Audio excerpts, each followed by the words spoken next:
the mental transmitter of Marvel. This video is purely for entertainment and does not infringe on copyrights or laws. The rights to the novel and image belong to the original author. We do not claim ownership. Don't like waiting and want to listen to this fanfic in full now? Subscribe to our Patreon, where you'll find the best fanfics. Chapter 301 The catastrophe is over. Is there any way to find the source? Charles's expression grew solemn as he scanned the faces of every infected person, his tone growing heavier. To be able to infect an entire city, that's something no ordinary person could do. Alex shook his head awkwardly, not explaining. Instead, he said, "We need to find the elixir." He should be able to find it. Alex possessed many superpowers, and it was impossible for him to master them all. The elixir ability had immense potential, but Alex simply had no desire to cultivate it. Over time, he had almost forgotten it. To this day, the elixir's power hadn't improved much since the initial replication. Charles, with his piercing eyes, saw Alex's expression and, after a moment's thought, realized what was happening.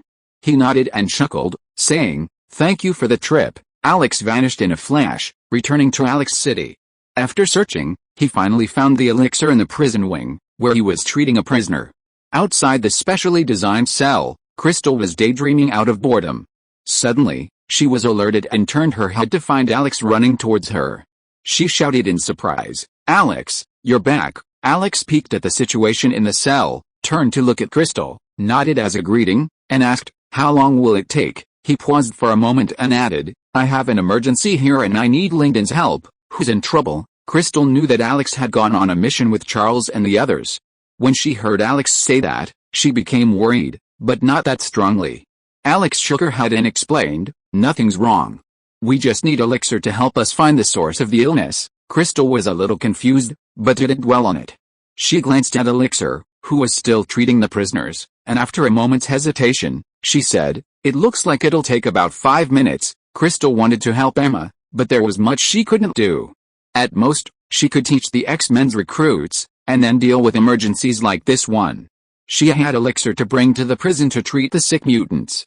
Over time, Crystal had basically figured out Elixir's habits and could tell the general situation at a glance. 5 minutes, then wait. Alex, not feeling too anxious, decided to wait.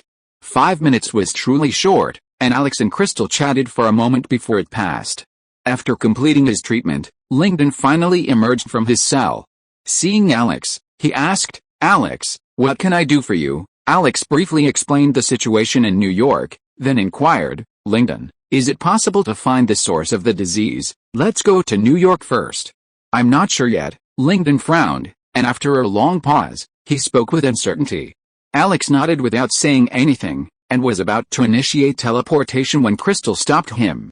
"I want to go too." Crystal grabbed Alex's arm, her delicate face filled with stubbornness. Alex gave a wry smile, enveloped Crystal with his telekinesis, and activated the teleportation. In a flash, Alex, Lyndon and Crystal were back in New York. To Alex's surprise, there was no sign of Charles and the others. Even more shocking was the clear signs of fighting nearby. What happened? Crystal noticed something was wrong, her eyes narrowed slightly, and she surveyed her surroundings with a wary expression. Alex's psychic powers had already swept across New York. Even resorting to using telepathy to proactively explore the memories of some witnesses, only then did he discover the entire story. It turned out that the moment Alex left, Charles and his companions had been attacked by a group of people. And then what happened next shocked Alex completely. Alex had never imagined that his so-proud X-Men could be so vulnerable. In just 4 minutes, the elite X-Men, led by Charles, were defeated one after another, almost one-sidedly. Noticing the strange expression on Alex's face, Crystal reached out and gently nudged Alex's side, asking with some concern, "Alex, what's wrong?" "They've been kidnapped." Alex came to his senses and simply replied to Crystal, then searched the memories of other witnesses again. He needed more information. Crystal, unaware of what Alex had witnessed, was more concerned when she heard that Charles and the others had been captured. "So what do we do now? Do we need to call in the other X-Men?" Before Alex, lost in searching for witnesses' memories, could respond, a screeching sound of brakes rang out. Nick Fury raced forward, followed by Black Widow, Natasha and Carter. "What's going on? What happened?" Nick Fury waved the others to halt, then ran over with Natasha and Carter, his expression tinged with anxiety. Mutant sprawling openly in New York City, no matter the cause, would only fuel humanity's hatred of mutants. Angel, Crystal was about to respond when Alex, standing beside her, suddenly spoke up, his tone filled with surprise and disbelief. Angel? What Angel? Nick Fury turned to look at Alex, his words blasting out like a machine gun, his tone unkind. Alex, you need to explain yourself to me today. Alex regained consciousness, turned back to Nick Fury, and sighed. Nick, catastrophe is coming. Catastrophe? What catastrophe? Nick Fury paused, his question reflexively asked. Then, realizing the situation, his single eye widened. You mean, before Nick Fury could finish his sentence, the SHIELD agents who had followed him collapsed one after another without any warning. Looking further out, no one was still standing, almost everyone lay unconscious. Everyone was stunned by this scene. At that moment, a flurry of alarms rang out. Carter reached from his waist and pulled out a device resembling a large screen phone. He looked at it for a few seconds, his face turning pale. What's wrong, Carter? Nick knew something was wrong, and a hint of panic crossed his dark face. Carter didn't say anything, but held out the large screen phone. It was covered with a single line of text: Washington attacked, the White House fallen, the president's life or death unknown. Following the message were several blurry aerial photos, vaguely recognizable as the area around the White House. However, the iconic white building was now a pile of rubble. Nick Fury's face grew increasingly grim, his single eye threatening to burst into flames. Just then, the large screen phone rang again, with another message and several pictures. Nick Fury quickly lowered his head to check, then glanced up at Alex, a mixture of shock and disbelief. The catastrophe has truly arrived. Chapter 302 Plague. Though prepared, Alex was still startled by Nick Fury's words. He reached out to take the large screen phone from Nick's hand, glanced at it, and his face paled slightly. Is this true? After a moment's pause, Alex finally looked up at Nick, his voice thick with doubt. Nick, his face bitter, nodded. It can't be fake. Alex couldn't believe it at all. It was even more unbelievable than the Angel attack on Charles and the others. But as his gaze shifted to the people lying around him, Alex couldn't help but believe it. Langdon, can you heal these people? After a moment's silence, Alex turned to Langdon, who seemed to be still in shock, and asked in a serious tone. Langdon immediately regained his composure and quickly ran to SHIELD agent, crouching down. As he reached out to treat them, before he could do anything, a visible black aura suddenly erupted from the agent's body and rushed towards Langdon, moving so fast that he had no time to react. Alex didn't react, and neither did the others. It wasn't until the black energy flowed through Langdon's fingers and gradually invaded his entire arm that everyone rushed forward. Without a second thought, Alex activated his ability and attempted to attack. Before Alex could do anything, Langdon, without hesitation, severed his entire right arm with a single cut, the narrow scalpel stained with blood. The arm, which fell to the ground, was quickly completely infested by the black energy, and in a moment, lifeless, like a dry branch. What is this? Everyone stared at the scene in amazement, their horrified eyes flickering back and forth between Langdon and the arm, which had become a dry branch. Langdon exhaled lightly, his face pale. This plague is quite fierce, especially for those of us with superpowers. He paused, a flicker of fear in his eyes. If I hadn't seen the opportunity and severed my right arm earlier, I'd be in danger now. Those words made everyone present pale, and they unconsciously took a few steps back, away from the fallen, their eyes filled with fear. Everyone knew Langdon's abilities, and the fact that even Langdon was helpless showed how fierce it was. Alex, horrified, tried to calm himself. He took a deep breath and asked, "Is there no solution? I need time." Langdon turned to look at his right arm a few meters away, frowning slightly. He said uncertainly, "Maybe a few days, maybe a few weeks. I don't know. What we lack most right now is time." Nick Fury's single eye flashed with a terrifying murderous gleam, and he growled through gritted teeth. "If I find out who did this, I will never let him off. You don't have to find out. I came out on my own." Nick had just finished speaking when a hunched old woman slowly emerged from the street corner, followed by 3 people. One of them was Angel. Although his appearance had changed slightly, Alex recognized him immediately. Angel's appearance had changed. His entire body had turned black, and his pristine white wings had transformed into a cold, metallic hue, giving him a sinister look. From the Angel's sinister gaze, tinged with a deep chill, Alex could tell that he had lost his original will. In short, He was being controlled. Alex's gaze swept past the angels, settling on the old woman in the lead. Narrowing his eyes, he whispered, "Who are you, and what do you want? You'll find out soon enough." A strange smile suddenly crossed the old woman's wrinkled face. Before Alex and the others could react, a cloud of pitch-black mist suddenly erupted from her body, charging towards them with lightning speed. Facing a lesson before his eyes, Alex dared not let the black energy reach him. Using energy to isolate himself and the others, he activated teleportation and prepared to depart. At that moment, Langdon suddenly shouted, "Take some samples back." Alex's mind moved, and energy enveloped the black mist, carrying everyone with it in an instant. Huh? They ran away. Upon discovering Alex and the others had escaped, the old woman paused, a hint of disappointment. But then she added nonchalantly, "You may escape for a while, but not forever. One day, you'll fall into my hands." The expected battle didn't unfold. A middle-aged man behind the old woman, his face filled with indignation, complained a few words, then flung a fist-sized fireball. It instantly flew into a distant building. With a loud bang, like an explosion, the intact building was reduced to rubble in a puff of dust.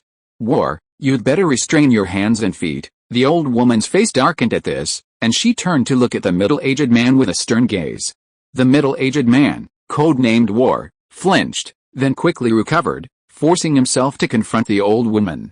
"Plague, you don't need to meddle with my affairs." As soon as he finished speaking, he suddenly went limp, his forced composure etched into a look of panic. "This is a lesson, never again." The old woman, also known as Plague, glanced at War, who lay on the ground in agony, snorted coldly, and turned away. "Famine, death, let's go." The remaining two exchanged glances, not daring to hesitate. Without a word, they followed, their eyes filled with deep fear.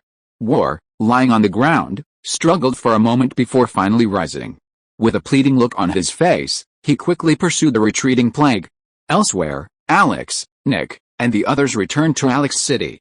Unlike the chaotic world outside, Alex City, secluded from the world, remained peaceful and tranquil.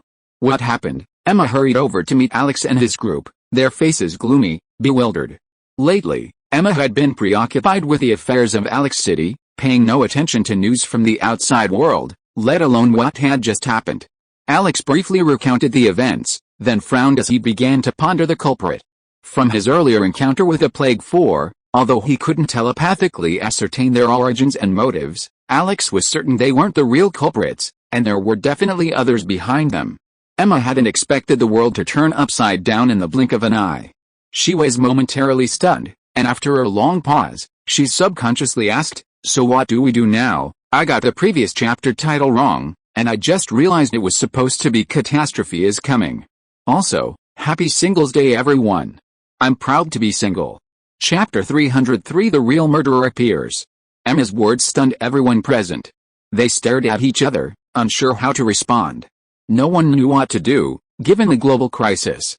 Just as everyone was in a state of panic, Alex suddenly spoke, his words baffling everyone. "Nick, try to contact Hydra, Hellfire, and the others." "Yes, I'll do it right away." No one was foolish, especially Nick Fury, the director of SHIELD.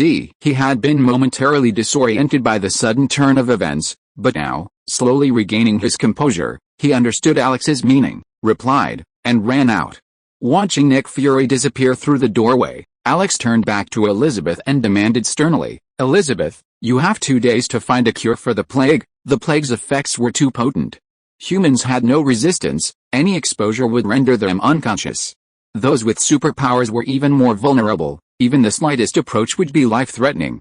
Elizabeth's arm, transformed into a dry branch, was a lesson learned. "Perhaps I can help," Langdon said, feeling a little awkward. Just as he was about to speak, hoping to postpone his actions for a few days, a thin black man shuffled in, his legs splayed out, followed by a group of young men in X-Men uniforms. "Darwin." Alex turned and looked over, startled for a moment, then a look of delight crossed his face. "How could I have forgotten you?" Alex took a few steps forward and dragged Darwin towards him without hesitation. Alex had always admired Darwin's ability to radicalize. If he hadn't been unable to replicate a new ability, he would have copied it. Radicalization, as the name suggests, involves the instantaneous evolution of a response to any danger or stimulus. With this ability, Darwin could easily evolve an anti-plague serum in a matter of minutes. Combined with Langdon's abilities, the plague that had baffled everyone would no longer be a problem. Seeing Alex approaching with Darwin in tow, Langdon understood, a faint smile breaking across his face. With Darwin here, I'm absolutely certain, he waved his hand smugly, boasting, and it won't take a day. Trust me, it'll be quick. As he spoke, Alex released a black aura of plague he had brought back. Of course, as a precaution, Alex diluted it before Darwin's radicalization could harm him. Under Alex's control, the diluted aura slowly poured into Darwin's arm. Instantly, Darwin's blackened arm seemed dried out, lifeless. Furthermore, the deterioration continued, spreading towards Darwin's shoulder with unstoppable force. This scene made Langdon, who had been so confident, feel a pang of fear. Without a second thought, he immediately used his abilities to help Darwin stop the deterioration. Thank you, Darwin didn't refuse. He thanked him for the elixir, then turned to the crowd with a faint smile, saying nonchalantly, "This thing is truly powerful." I almost couldn't resist it. Alex was about to attack, but upon seeing the relaxed smile on Darwin's face, he felt relieved, knowing Darwin had succeeded. As Alex had expected, as soon as Darwin finished speaking, his weathered arm, like a dead tree, suddenly regained its shape, faster than the weathering itself. In an instant, its entire arm plumped up again, revitalized. Darwin twisted his body with a hint of excitement, shaking his arm violently a few times, then turned to Alex. Again, a little more this time. It's okay. Alex released another wisp of plague-like black energy, a bit stronger than before. Surprisingly, the black energy had no effect on Darwin's arm, as if it had lost its effect. A little more. I've already formed an antibody serum. 10 times as much won't matter. Darwin spoke again, knowing Alex was cautious, and he explained. Seeing Darwin's words, Alex no longer hesitated, releasing another wisp of plague energy. The inky black energy, like a living thing, swiftly shot towards Darwin, who was closest to him, as soon as it broke free from Alex's control. Darwin was prepared, and Langdon, standing nearby, was also extremely nervous. The tenfold stronger plague energy grew increasingly intense, instantly weathering half of Darwin's body, leaving it covered in dense cracks in a terrifying sight. Fortunately, Langdon had been prepared and acted promptly when the opportunity arose. With the combined efforts of Langdon and Darwin, Darwin's body finally recovered, and 2 minutes later, he was back to normal. After nearly 2 hours of repeated actions, the full-blown plague energy could no longer harm Darwin. Meanwhile, Langdon also obtained the antibody serum that could cure the plague. Alex and Elixir then worked independently, spending over 3 hours producing antibody serum for everyone in Alex City. There was no other way. Artificially producing the serum was too time-consuming, and Alex City lacked the capacity to produce it, leaving Alex and Elixir to do it. But it was all worth it. At least Alex no longer had to worry about the safety of his people. Half a day later, Nick Fury returned, his face dusty, accompanied by another man who looked more like a scientist than a soldier. Hank Pym, one of the brightest scientists on Earth today, holds a PhD in biochemistry and possesses extensive knowledge in quantum physics, robotics, artificial intelligence, and entomology. Before Alex could speak, Nick Fury took the initiative to introduce him, pointing to the middle-aged man beside him. He survived the plague by a stroke of luck, so he should be able to help solve the problem. Hello, Dr. Pym, Alex greeted Hank Pym eagerly. You've arrived just in time. We've found an antibody serum to treat the plague, but unfortunately, we can't mass-produce it. Although both Alex and Elixir could treat the plague, it had already spread globally. Their abilities alone were undoubtedly insufficient to save lives. What? You found an antibody serum to treat the plague? Nick Fury looked at Alex in surprise. It had only been so long. Even someone with Elixir's abilities couldn't have achieved this so quickly. Alex gave a brief introduction, then turned to Dr. Pym, who seemed unresponsive, and explained, although we've discovered the antibody serum, we can only produce it with our own capabilities and can't distribute it on a large scale. So, I'll have to trouble you, Dr. Pym. Hank Pym had worked at SHIELD for a long time and had come into contact with people with superpowers, but hearing about Elixir's abilities still astonished him. If time and place hadn't prevented him, Hank Pym would have immediately captured Elixir and studied him. Alex, unaware of Hank Pym's intentions, had someone take him to Elixir. Then, Alex turned to Nick Fury. Nick Fury had been gone for so long, It was impossible for him to just find Hank Pym. There must be something else going on. According to my theory, the culprit behind this incident is most likely. Nick Fury glanced around, a hint of fear in his eyes. Finally, his one eye fixed on Alex. And he took a deep breath and slowly uttered a name. Apocalypse. Ant-Man had appeared, and this major event would bring even more heroes. Stay tuned. If you're listening to this novel on a channel other than Fanfic World, it means they downloaded and uploaded it without effort. We cordially invite you to visit our channel, Mundo Fanfic Novelis. There you'll find the original version of this story, and you can explore many other novels of various genres. We're waiting for you to immerse yourself in a world of incredible novels. Chapter 304, Apocalypse's Conspiracy. Apocalypse. Alex's body trembled at the words, the figure he feared so much popping up in his mind, and his brow furrowed. Why would it be this guy? What's he planning? Nick Fury shook his head, bewildered. I'm not sure yet, but the Hellfire Club and the Brotherhood of Mutants have both been attacked by him. He's surrounded by people similar to those we met in New York, which is one of the reasons I suspect he's the real culprit. What about Hydra? Alex, somewhat sensitive, turned to look at Nick Fury, somewhat puzzled. Besides the Hellfire Club and the Brotherhood of Mutants, Hydra, AIM, and other forces haven't been attacked by him. Nick Fury paused, then added with a hint of gloating, but it's nothing.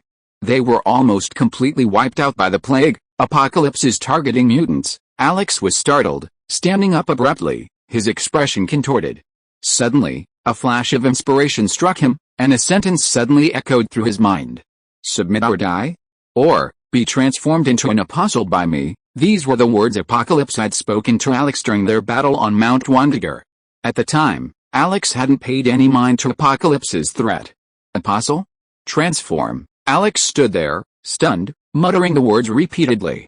A deluge of information flashed through his mind, a tangled web of information about Apocalypse and mutants, from this life and past. Seeing Alex's silence for a long time, Nick Fury couldn't help but call out, Alex, what's wrong? Alex acted as if he hadn't heard anything.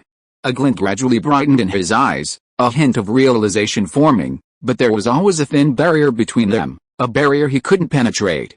Alex struggled for a long time, but to no avail. With a touch of annoyance, Alex snapped back to his senses and looked up, just in time to see Crystal approaching quickly, followed by a tall, middle-aged man who appeared to be an inhuman. Instantly, Alex's intuition flashed, and the chaotic information in his mind was instantly cleared. Only one person remained, the angel, the very strange angel he had met in New York. I understand, Alex exclaimed, everything now clear. At the same time, Alex was overwhelmed with regret. If he had known this would happen, he would have rescued Charles and the others at all costs after discovering they had been captured. Alex's voice alarmed several people, and Crystal rushed over, asking with concern, what's wrong, Alex? Alex ignored Crystal's concern and immediately contacted Emma telepathically. After a brief explanation, he contacted all the X-Men and issued an order. All X-Men, assemble. In an instant, the entire city of Alex City erupted in chaos. X-Men from all over the place emerged and rushed to the X-Men base. In just a cup of tea, nearly 200 X-Men, with the exception of Charles and a few others, had arrived in the vast square of the X-Men training base. Apocalypse, the self-proclaimed first mutant on Earth, possesses unfathomable power. Alex scanned the room, using energy to conjure a full-body image of Apocalypse out of thin air. Pointing at the image, he began to introduce the figure. It's his hand that's spreading the plague across the world.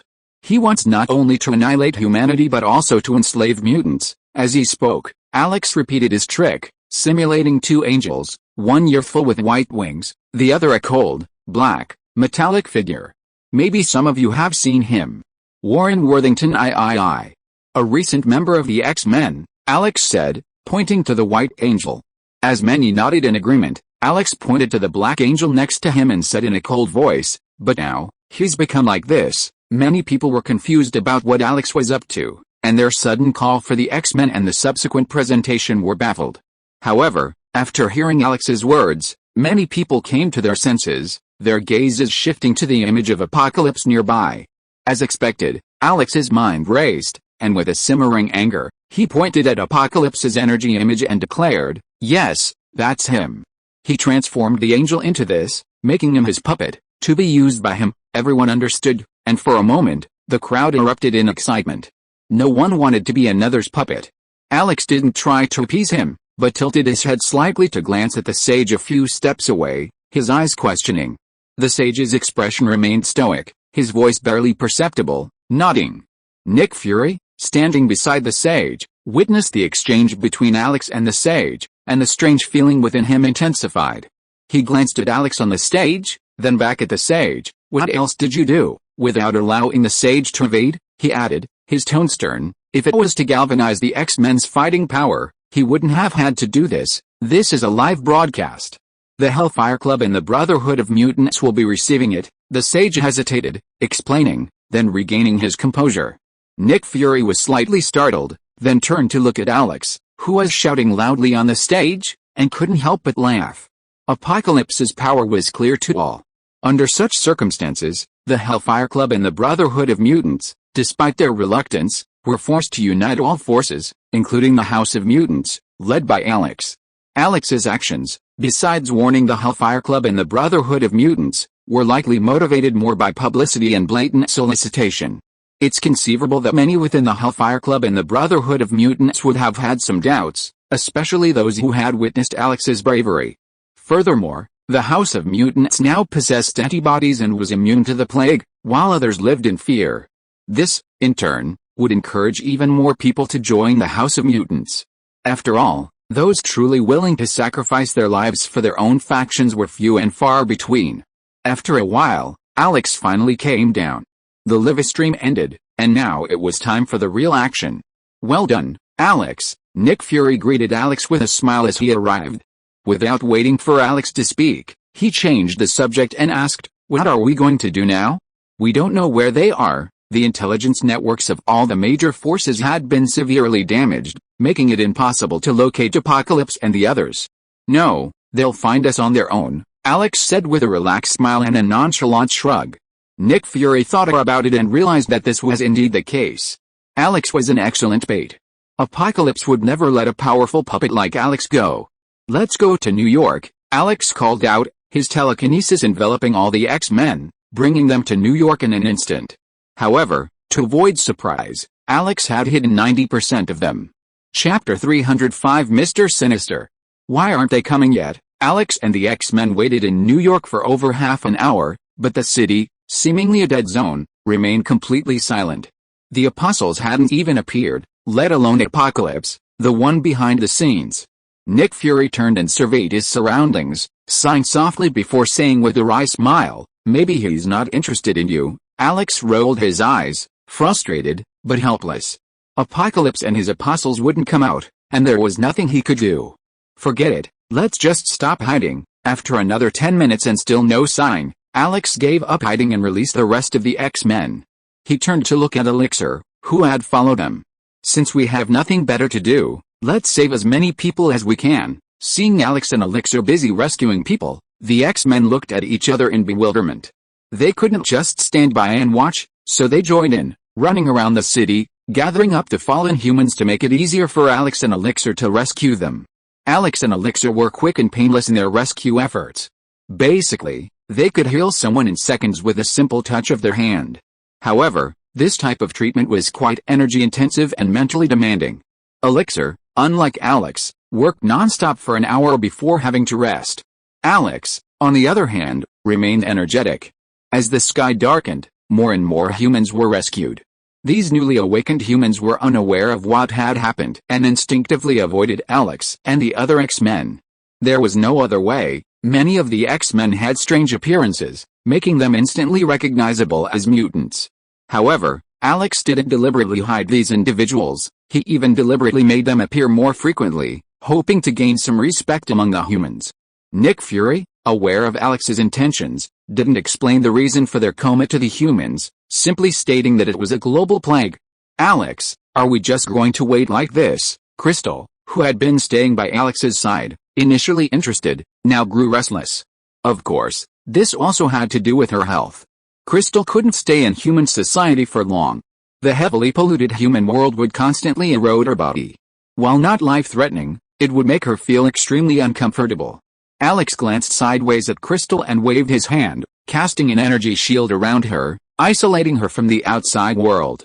He apologized guiltily. "I'm sorry, I forgot about your body." "It's okay." Crystal interrupted Alex's apology somewhat rudely, her beautiful brows furrowed in a frown as she said, somewhat unwillingly, "That Apocalypse too. Why did he become such a coward?" Alex gave a wry smile and was about to speak when she suddenly stood up, her eyes blazing as she stared down a dark alley to the right, her face wary. "Alex, your reputation is well deserved." Before anyone could react, a cloaked figure emerged from the darkness. Their calm tone was free of panic, as if they didn't care that they were being seen. Alex moved, appearing a few steps away from the newcomer. He looked him up and down, his brow furrowed slightly as he asked in surprise, "Who are you? What's your relationship to Apocalypse?" The newcomer struck Alex as quite strange. He resembled a genetically evolved being like the Supreme Evolutionary, yet also resembled a mutant, even possessing the strange qualities of an angel transformed by Apocalypse. "Nathaniel Essex. You can also call me Mr. Sinister." The newcomer reached up and lifted his hood, revealing a pale, expressionless face beneath. A diamond-shaped orange-red mark adorned his forehead, giving him a strange look. Alex was slightly startled, staring at Nathaniel Essex in surprise. In his previous life, Alex had made a point of researching Marvel movies to better understand them, and Mr. Sinister was a prominent figure in Apocalypse's history. Nathaniel Essex was originally just an ordinary human, but he also had another identity, a radical genetics researcher.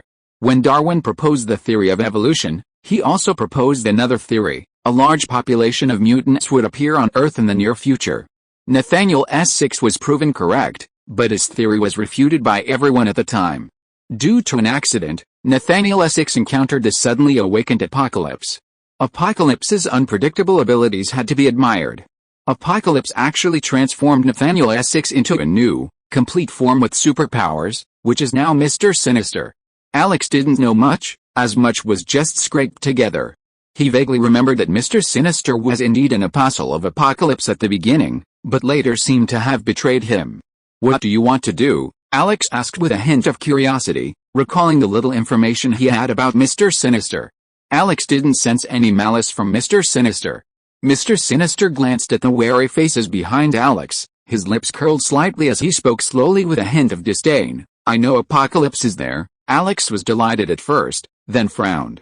He stared closely at Mr. Sinister and asked, "What do you want?" Mr. Sinister was no good. Whether it was the information Alex had learned in his past life or the living person before him, his face clearly showed that he wasn't a good person. "Your blood," Mr. Sinister said bluntly, his deep eyes gleaming with absolute confidence. Alex's face immediately changed, and with a hint of anger, he refused. "Excuse me, don't rush to answer." Mr. Sinister interrupted Alex with a faint smile, slowly saying, "Apocalypse seems to be busy reforming the apostles. One of them is called Charles or something." The naked threat made Alex's muscles tense with anger, and his eyes blazed with fire. "Aren't you afraid I'll kill you?" Alex suppressed his fury, glaring at Mr. Sinister and gritting his teeth. "Believe me, you're no match for me." Mr. Sinister remained expressionless, completely oblivious to Alex's anger.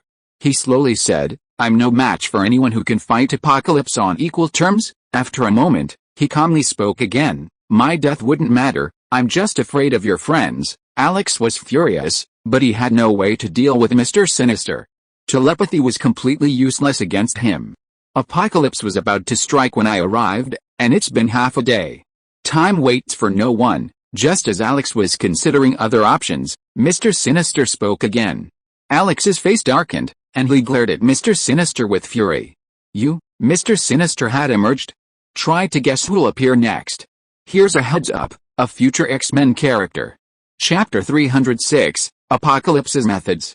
"Okay, I promise." Alex took a deep breath and nodded in agreement, his face filled with resentment. As Mr. Sinister had said, time waits for no one. We must rescue Charles and the others first. As he spoke, Alex flipped his palm, and a blood clot the size of an egg slowly oozed out. The blood, crimson with a faint golden sheen, was instantly recognizable as something extraordinary. "Great." Mr. Sinister, who had been expressionless until then, finally showed a hint of excitement. He stared eagerly at the blood clot in Alex's palm, like a hunter staring at his prey, eager to pounce, his voice subconsciously shouting, give me blood, and I'll take you to Apocalypse." Alex snorted coldly, flipping his hand and retracting the blood clot into his body. He tilted his head, glaring at Mr. Sinister, and sneered, "Mr. Sinister, I don't believe you. Do you have any other choice?" Mr. Sinister paused, then slowly turned to look at Alex and spoke casually, his words brimming with confidence. "Mr. Sinister," Alex growled, his eyes flashing with a faint cold light. He stared at Mr. Sinister and said with gritted teeth, "If you make me angry, I don't mind killing you first." Mr. Sinister wanted to say something else, but after seeing the look in Alex's eyes, he felt a little scared. After hesitating for a moment, he said, "Okay, I can take you to find Apocalypse first, but, just say it." Alex was really annoyed, and he was not polite at all.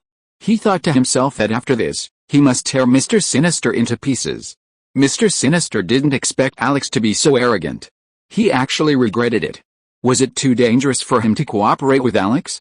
Unfortunately, at this point, Mr. Sinister had no way out. With a silent sigh, he turned to look at the spiritual peels and their companions behind Alex, pointing at them and saying, "But I still need their blood." After a brief pause, Mr. Sinister added, "Their blood must be given first, or the deal is off." Alex was about to refuse, but seeing Mr. Sinister's expression, he finally nodded in agreement. Despite Alex's harsh words, he truly didn't want to go to such lengths. A desperate struggle wouldn't benefit anyone.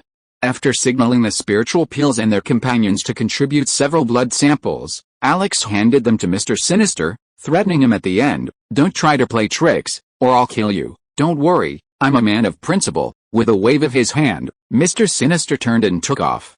"Follow me, I'll take you to Apocalypse." With a single footstep, Alex soared into the air, trailing closely behind Mr. Sinister, a pair of energy wings faintly visible behind him. Alex, without a single X-Men companion, had been ordered to remain in the area and await orders. It wasn't that Alex considered them a burden, but rather that he feared what Mr. Sinister had described was a trap, so he just wanted to be on the safe side. Despite their reluctance, the X-Men dutifully followed Alex's orders. Crystal, however, paid no heed. Watching Alex pursue, she leaped into the air, landing beside him in the blink of an eye. "You?" Alex's headache flared as he watched Crystal beside him. He wanted to chase her away, but seeing Crystal's expression, he could only let her go, though he kept a cold warning, "Follow me, and be careful." Crystal smiled sweetly, then suddenly reached out and clasped Alex's arms tightly, half her body nestled in Alex's embrace. Alex, startled, paused, and gave a wry smile, but remained motionless, letting Crystal cling even closer. 5 or 6 minutes slipped by before Mr. Sinister finally stopped. Below them lay an abandoned factory, desolate and unremarkable. "Apocalypse is in there." Mr. Sinister pointed to a building in the northwest corner, his expression a strange one of admiration and a touch of fear. "Give me the blood, and I won't go in with you." Alex was skeptical, but he didn't dare use his telekinesis to search for Apocalypse, fearing the danger. He turned to Mr. Sinister and asked, "Are you sure Apocalypse is here, right here?" Mr. Sinister nodded, his face serious. "Get lost." Alex waved the ball of blood at Mr. Sinister and vanished, instantly landing on the roof of the building Mr. Sinister had pointed to. In the sky, Mr. Sinister looked down at Alex, then turned his attention to the blood ball in his hand, his face etched with excitement. "With this, I'll soon accomplish my goal." Alex had just landed with a crystal when a dark figure suddenly flew over from a distance, bringing with it gusts of wind. Discovered, Alex was surprised. He had carefully disguised himself before landing. Crystal rose from Alex's arms, the joy on her face fading into a serious expression. Her hands were slightly raised, ready for battle. Crystal knew exactly when to be gentle and when to be serious. Knowing he'd been discovered, Alex no longer hid. Turning to look behind him, he realized the person approaching was a transformed angel, and he was alone. "Don't rush. He's an angel." Alex reached out to stop the crystal from attacking, urgently explaining, then immediately unleashed his powerful psychic power to try to control the transformed angel. Before Alex's unparalleled psychic power, the angel's mental defenses were barely stronger than paper, instantly shattered, allowing Alex to successfully control the angel. Immediately after securing control, Alex attempted to awaken the angel. Unfortunately, Alex discovered he couldn't find the angel's original consciousness. Rather, it had been altered, twisted into a different personality, rendering Alex completely unable to begin. What kind of method is this? Alex wondered, stunned. He attempted to forcibly alter the angel's new personality, but fearing unpredictable changes, such as the creation of a completely different personality, held back. Crystal, aware of Alex's actions, was surprised to see him dazed and lost in thought. What? Can't you? Never mind. Let's leave him here for now. Alex hesitated for a moment, but ultimately gave up. After knocking the angel unconscious, he and Crystal continued into the factory. Alex and Crystal had just entered the factory, and before they could even take in the surroundings, a sinister voice rang out. Plague and 3 other apostles of the apocalypse, who had met briefly in New York, slowly emerged from behind a machine tool, their faces radiating with complacent smiles. We've been waiting for you for ages. Chapter 307 The 4 Apostles. Alex's face was itched with rage as he watched the 3 plagues emerge, his hatred for Mr. Sinister surging. If the timing hadn't been for it, Alex would have immediately sought out Mr. Sinister and torn him to pieces. Putting aside his hatred for Mr. Sinister for the moment, Alex turned to look at the 3 plagues, snorted, and said sarcastically, "Waiting for your own deaths?" It wasn't that Alex was arrogant, he simply didn't take the 3 apostles seriously. HMPH, Sharp Tongue, the old woman plague, the leader, growled as she rushed forward, secretly unleashing the plague virus. Plague's subtle movements naturally caught Alex's attention. He chuckled, paying no mind, his gaze fixed on the other 2. The middle-aged man, known as codename War, had previously demonstrated a skill in New York. It seemed his ability was to create explosions, similar to the inhuman Tarsims, though far less effective. Another slightly shorter, more mature-looking figure, codenamed Famine, had unknown abilities. Crystal, you deal with the War, I'll take care of the other 2, Alex telepathically communicated with Crystal, adding with concern, be careful. Hearing Alex's carrying words, Crystal felt a surge of strength. She nodded resolutely, her eyes gleaming as she gazed at War, who was rapidly approaching with plague. She looked not at an enemy, but at a long-cherished jewel. Alex had no idea that his words had inflamed Crystal's fighting spirit. She teleported past the approaching plague and War, and headed straight for the motionless Famine. Before the antibody serum, plague had seemed even more dangerous to Alex. But now, the unknown depths of Famine worried Alex even more. The unknown was the most terrifying. Famine was visibly startled to discover that Alex had abandoned plague and War to come after him, and it took a moment for him to recover. As Alex's attack drew ever closer, Famine's expression suddenly tightened, his eyes narrowing slightly, his thin body twisting in an oddly distorted position. He had somehow managed to dodge the first wave of steel balls. Seeing their strikes miss, Alex, with a fleeting thought, swung the flying steel balls back, striking Famine once again, even faster than before. Is that all he's capable of? Seeing Famine remain motionless, Alex felt a touch of surprise and skepticism.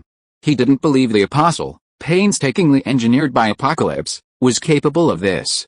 Just then, Alex felt a sudden pain in his palms. He glanced over and saw that his hands had, as if weathered, instantly turned to ash and vanished into thin air. The entire process took only 10 seconds, leaving Alex too stunned to react. By the time Alex finally recovered, everything below his forearms had vanished. Crystal, watching this, was instantly terrified. She ignored her fight with War and rushed to Alex's side. Looking at Alex with concern, she asked, "Alex, how are you? Are you alright?" As she asked, Crystal continued to consume her own energy, using her abilities to heal Alex's wounds. "Don't bother, just watch me," Alex said, reaching out to stop Crystal's pointless actions and soothing her softly. As she spoke, the missing arm had already rapidly grown back, as if it had never disappeared. Crystal showed no sign of joy, knowing that the new arm was merely a creation of Alex's energy, not flesh and blood. This little trick was something Alex had mastered when he survived in his energy body. "Crystal, this isn't the time to be dazed," she chuckled, interrupting Crystal's thoughts. After signaling him to continue engaging War, Alex turned to look at Famine, who had easily dodged the out-of-control steel ball, a look of deep confusion on his face. Alex hadn't fully grasped Famine's abilities, he still didn't understand how Famine had rendered both of his arms useless. "Come again." With a low roar, Alex took the initiative to face Famine, giving up long-range attacks and wanting to get close to observe carefully. Famine knew his own business. Although he had just turned Alex's 2 arms into nothing, this was already the maximum output of his ability. You know, when he usually uses the same output, most people will be directly turned into dust, leaving only some limbs at most. Unlike Alex, he only turned 2 arms into dust. Seeing Alex coming to kill him again, Famine dared not to fight back and ran away. At the same time, Plague also found that her plague virus had lost its effect and could not hurt Alex and Crystal. In addition to being surprised, Plague was also a little panicked. Her ability was very simple and relied entirely on the plague virus. Without the plague virus, her combat effectiveness was almost zero. On the other hand, War was also restrained by Crystal. While War's explosions were energy-based, they primarily utilized fire and air. The Crystal, however, could control the four elements of earth, fire, water, and air. War, facing the full force of the Crystal, could even unleash a single explosion, completely overwhelmed. In a flash, the four apostles transformed by Apocalypse were nearly annihilated. Just as Plague and the other two were helpless, a figure suddenly darted in from outside. It was none other than the angel Alex had knocked unconscious earlier. Death, help, Plague, overjoyed at the angel's appearance, shouted without a second thought. Alex turned to look at the angel's cold expression, his anger flaring once again, his hatred for Mr. Sinister intensifying. Alex suspected Mr. Sinister had awakened the angel. Distracted, Alex immediately unleashed his psychic power, preparing to repeat his previous trick and knock the angel unconscious again. But before Alex could make a move, the angel struck first. The angel flapped its wings and soared, accompanied by a gust of wind. Its black metal wings flew out one by one, transforming into a dense stream of steel-feathered knives that swept down, blanketing the sky. Alex, decisively abandoning his telepathy, used magnetic fields to control all the steel-feathered knives. He then turned and surrounded Plague, the other two, and the angel in midair. Faced with Alex's tactics, the four apostles of Apocalypse, led by Plague, immediately lost their will to fight. However, Plague did not surrender. Instead, he straightened his body, looked at Alex with a haughty expression, and shouted, "Alex, if you want Tony Stark to live, surrender immediately." "What did you say?" Alex's expression changed drastically, and the energy within him suddenly became violent and volatile. The violent energy released, destroying everything around him. Tony Stark, Plague had just said a name when Alex lifted him up with one hand and roared angrily, "You dare!" Chapter 308, Meeting Apocalypse Again. Upon returning from space, Alex felt a surge of guilt towards many people, Howard Stark among them. Alex believed that if he had remained on Earth, Howard's untimely death would never have occurred. Now someone was threatening Howard's son's life. How could Alex not be furious? Once. Die, Plague reached out and slapped Alex's arm, struggling and shouting, "He won't live either." Alex's eyes flashed coldly, and the force of his fingers suddenly increased. Plague's face turned pale, and his mouth opened wide, trying to catch as much air as possible. But in just half a second, Alex's fingers loosened again. "Release him immediately, or," before he could finish his words, several thin blades slashed across Plague's body, leaving several noticeable wounds on Plague's arms and thighs, and blood gushed out. Plague hadn't expected Alex to actually attack her. Her face turned slightly cold.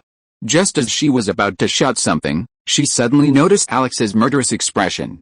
She didn't dare to say anything and hurriedly nodded in agreement. As for asking Alex to surrender, Plague wouldn't dare say it again, even if she was beaten to death. She was afraid Alex would actually kill her. Throwing Plague away, Alex swept her gaze over War and the other three apostles one by one. Her sharp eyes pierced the hearts of the three like a sharp knife, making them not even dare to object. Seeing the three Wars and Plague lying on the ground pretending to be dead for a long time without moving, Alex frowned and shouted, "Tell me, where is Tony now?" Downstairs, Plague stopped pretending to be dead, climbed up from the ground, and pointed to a staircase in the corner. "There, we can go down." Alex didn't rush in. His eyes narrowed slightly, and he said calmly, "Is Apocalypse here too?" Plague didn't hide anything and nodded. "Apocalypse is downstairs, training new apostles." After witnessing Alex's strength, especially his undisguised murderous intent, Plague didn't dare to play tricks on Alex again. It was better to get rid of him as soon as possible. He muttered to himself, "A pervert like Alex should be left to Apocalypse." Hearing Plague's answer, Alex nodded imperceptibly, saying, "You know what's best for you." Alex, with a crystal, flashed down the stairs leading to the underground. Alex had trapped the four Plague apostles. To prevent Mr. Sinister from causing trouble again, Alex had set a trap. If Mr. Sinister dared to appear, he would be wiped out. Unfortunately, Mr. Sinister did not reappear. He had already returned to his lair with the collected blood, preparing for his genetic experiments. Alex and Crystal descended through a dark staircase, and in a flash, they reached a vast underground warehouse. The air was filled with a strange smell of decay and mold. Beneath this nauseating odor, there was a faint scent of blood. Alex and Crystal exchanged a glance, gathering their concentration and concealing their movements. They quickly charged in the direction of the bloody odor. In a split second, they were close. Behind a transparent curtain stood a dozen beds, row upon row. On each bed lay a person, eyes closed, seemingly asleep. Alex vaguely recognized several members of the Hellfire Club and the Brotherhood of Mutants. Alex was searching for Charles and his companions when the crystal beside him gently nudged the trail and pointed in a direction, as if to say, "There." Alex turned and saw Charles and his companions. Even more coincidentally, Apocalypse was nearby, performing some kind of transformation on Charles. Upon seeing this, Alex didn't bother hiding his tracks, pulling aside the curtain and rushing in. Simultaneously, Alex unleashed a barrage of energy beams and steel balls.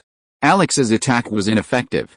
As the beams and balls reached behind Apocalypse, his mecha suddenly twisted and flowed, instantly transforming into a shield, blocking the beams and balls. Huh? Alex was surprised. Apocalypse's reaction wasn't what he'd first seen, it seemed far more advanced. "Those useless bastards," cursing under his breath, Xianqi turned in exasperation and glared at Alex, who had leaped over. A fierce glint flashed in his eyes, and he shouted, "But it's just as well. You've brought this upon yourself, Crystal, go save them." Alex secretly sent a message to Crystal, his gaze fixed on Xianqi, a look of vigilance on his face. Alex had been a little intimidated upon first seeing Xianqi, but after a battle, he no longer feared him. But now, seeing him again, Alex felt a deep fear well up within him.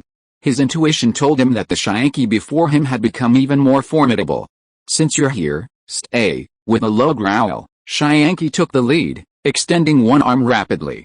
As it moved, it unexpectedly transformed into a pale blue hammer with a distinct metallic texture.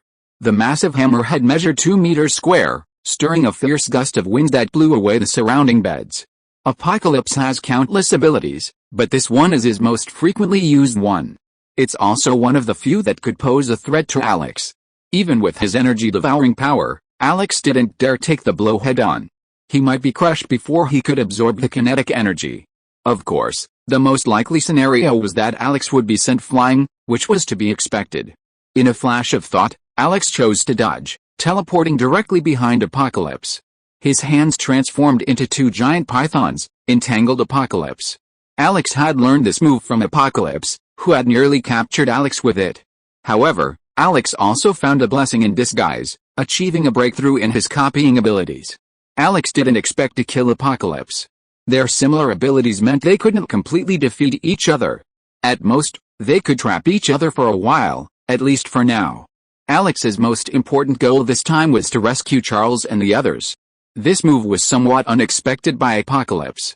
Apocalypse was stunned for a moment before reacting, but by then his body had been tightly strangled by Alex, from top to bottom, except for his 2 outstretched arms.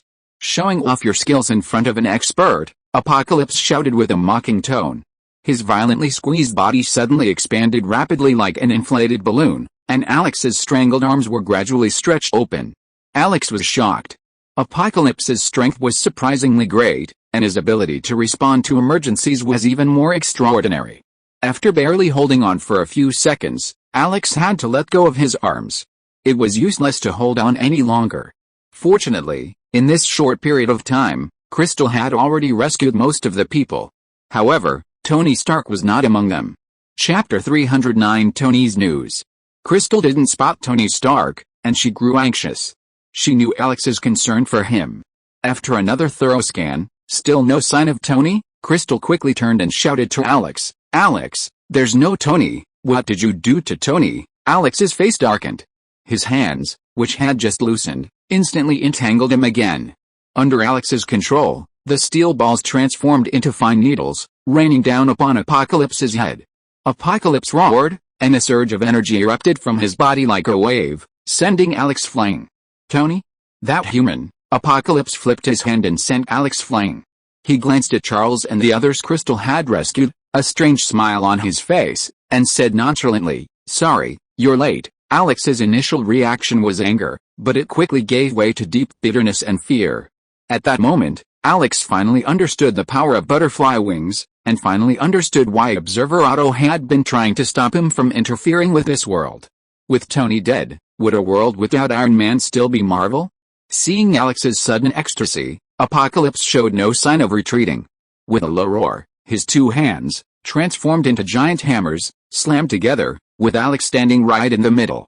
If this palm strike had landed, Alex, in his defenseless state, would have likely been crushed to pulp. Alex possessed numerous abilities, but aside from energy absorption, which was passive, energy devouring was active and not mutually exclusive. All the others required Alex's active control. Alex's distraction naturally prevented him from unleashing these abilities. Alex, nearby, Crystal, who had already noticed Alex's abnormality, screamed the moment Apocalypse struck, dashing over. Alex, dazed, snapped out of his chaotic thoughts. Feeling the increasing pressure around him, he turned around in surprise, surveying his surroundings. Huh? Seeing Apocalypse's two approaching hands, Alex suddenly came to his senses. He immediately tried to teleport away, but he discovered it was blocked, slowing down considerably. Leaving would take at least 3 seconds. Within 3 seconds, Apocalypse's hands had swatted Alex like a fly. Not only was his teleportation blocked, but the surrounding space also felt like a gel, severely restricting his movements. Alex's attempts at escape were impossible. After 2 failed attempts, Alex ran out of time. Apocalypse's hands clashed seamlessly with each other with a resounding thud, as if the 2 hammers had merged into one. Just then, Crystal, who had just rushed close, turned pale, then was overtaken by uncontrollable rage. He turned to look at Apocalypse, ready to fight to the death. Before Crystal could react, Xuan, who had been so complacent just moments before, suddenly changed expression. His clasped hands began to tremble violently, as if something was slowly escaping from them. Alex, Crystal cried out in surprise, tears streaming from her white eyes. Xuan's expression grew increasingly grim, a flicker of fear in his eyes. He realized that his hands were gradually being annihilated. Not damaged or injured, but completely vanishing. For Xuan now, this was a profound blow to his very essence. Not wanting to waste a moment, Xuan immediately tried to withdraw his hands. However, he found himself unable to do so due to an overwhelming suction force. Alex, he growled, and Xuan, helplessly trying to protect himself, voluntarily abandoned his hands. Finally taking the opportunity to break free. As soon as he broke free, he retreated hundreds of meters, watching from a distance. As he retreated, his hands vanished in an instant, revealing a foot-long black hole within them. Unlike traditional black holes, this one seemed to possess a consciousness. After swallowing Apocalypse's hands, it stopped short of swallowing more. Otherwise, everything around it would have vanished. Seeing that what emerged from Apocalypse's palms wasn't Alex, but a strange black hole, even the experienced Crystal was somewhat stunned. She stared at the black hole for a long moment, then hesitantly whispered, "Alex." Apocalypse, meanwhile, was equally astonished. He hadn't expected a black hole to appear. It was beyond Apocalypse's thousands of years of knowledge. The black hole persisted for several breaths, then inexplicably vanished as Crystal and Apocalypse stared in amazement. Alex then emerged, unharmed. Alex glanced at Apocalypse, who hadn't recovered yet, and immediately activated a teleportation, enveloping Crystal and the rescued mutants, and departed from the underground warehouse. After bringing Crystal and the other mutants back to Alex City, Alex returned to New York. He also brought the X-Men stranded in New York back to Alex City. After saying goodbye to Emma, Alex left Alex City once again. Almost instantly, on the moon, in the Observer's Palace, Alex appeared. Observer Otto sat on his throne, unsurprised by Alex's sudden appearance. He simply nodded gently and looked at Alex without a word. Alex looked up at the towering Otto, also speechless. The two stared at each other for a full hour, neither of them speaking. "Thank you," Alex said, then activated his teleportation and vanished once more. Looking at the place where Alex had vanished, Otto's brows furrowed slightly. With a sigh, a faint, inexplicable wry smile crossed his cold face. After leaving the Observer Temple, Alex didn't immediately return to Earth. Instead, he sat down on an unnamed crater on the moon and gazed up at the Earth in the sky. From this angle, the Earth looked incredibly delicate, like a brilliant blue gem. "Earth, it's truly beautiful." Alex couldn't help but sigh softly, his eyes filled with fascination.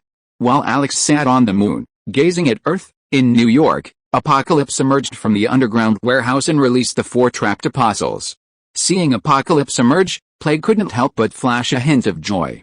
He tentatively asked, "Apocalypse, where's Alex?" Plague felt a touch of fear towards Alex, desperately hoping that Apocalypse would eliminate him. "Gone," Apocalypse replied with a faint, nonchalant smile, though a sinister smirk played at the corner of his mouth, as if he were plotting something. Chapter 310, Sabotage from the Inside. On an unknown crater on the moon, Alex remained stunned for a long moment before finally accepting the reality. No matter what, let's deal with this Apocalypse problem first. Thinking of Apocalypse, Alex immediately recalled how he had nearly died at the hands of Apocalypse. In fact, at that moment, Alex truly felt death approach. However, in the nick of time, Alex's body reacted automatically, as if a layer of shackles had broken loose. Then, Alex found himself transformed into an energy black hole, thus avoiding the combined attack of Apocalypse's palms. Before returning Alex to Earth, Adam had placed multiple constraints on Alex's body and mind to prevent his abilities from causing unforeseen disasters on Earth. Only under the threat of death did the constraints break free, allowing the energy-consuming, highest-level energy black hole to unleash its full power, saving Alex's life in a crucial moment. With the energy black hole, we don't have to fear Apocalypse anymore, Alex muttered, slowly standing up. His decadent, artistic demeanor vanished, replaced by a commanding aura. As soon as he finished speaking, Alex had already returned to Alex City. However, to Alex's dismay, Alex saw Alex City in chaos. The shattered walls and ruins looked as if they had just experienced a major battle. The sounds of fierce fighting could be heard faintly in the distance. Who the hell did this? Alex's rage blazed, his eyes ferocious. With a fierce roar, he flashed and appeared in the area where the fighting had broken out. Upon arriving, he saw a dozen X-Men surrounded by several individuals clearly dressed as apostles. They were beaten to pulp, defenseless. Alex recognized these apostles immediately. They were the same ones he and Crystal had rescued from Apocalypse's underground warehouse not long ago. Alex instantly understood that these people had long been transformed by Apocalypse, who had deliberately let him rescue them. They were the Trojan horse that had brought down Troy, and now the culprits responsible for the destruction of Alex City. Apocalypse, he roared his name through gritted teeth, and Alex charged into the battlefield like a tiger among a flock of sheep. With a wave of his hand and a kick, he instantly crushed several apostles. Of course, Alex still had his wits about him and didn't resort to killing. "Gather your forces, protect the people, and evacuate as soon as possible." Ignoring the dozen or so stunned people, Alex spoke and instantly rushed to the next battlefield. Alex City had been completely destroyed, and there was no point in staying any longer. Alex simply gave up and prepared to start building the floating city anyway. Hearing Alex's command, the dozen or so X-Men exchanged glances, nodded, and immediately dispersed. Some began to summon helpers, while others began to gather up the fleeing ordinary mutants.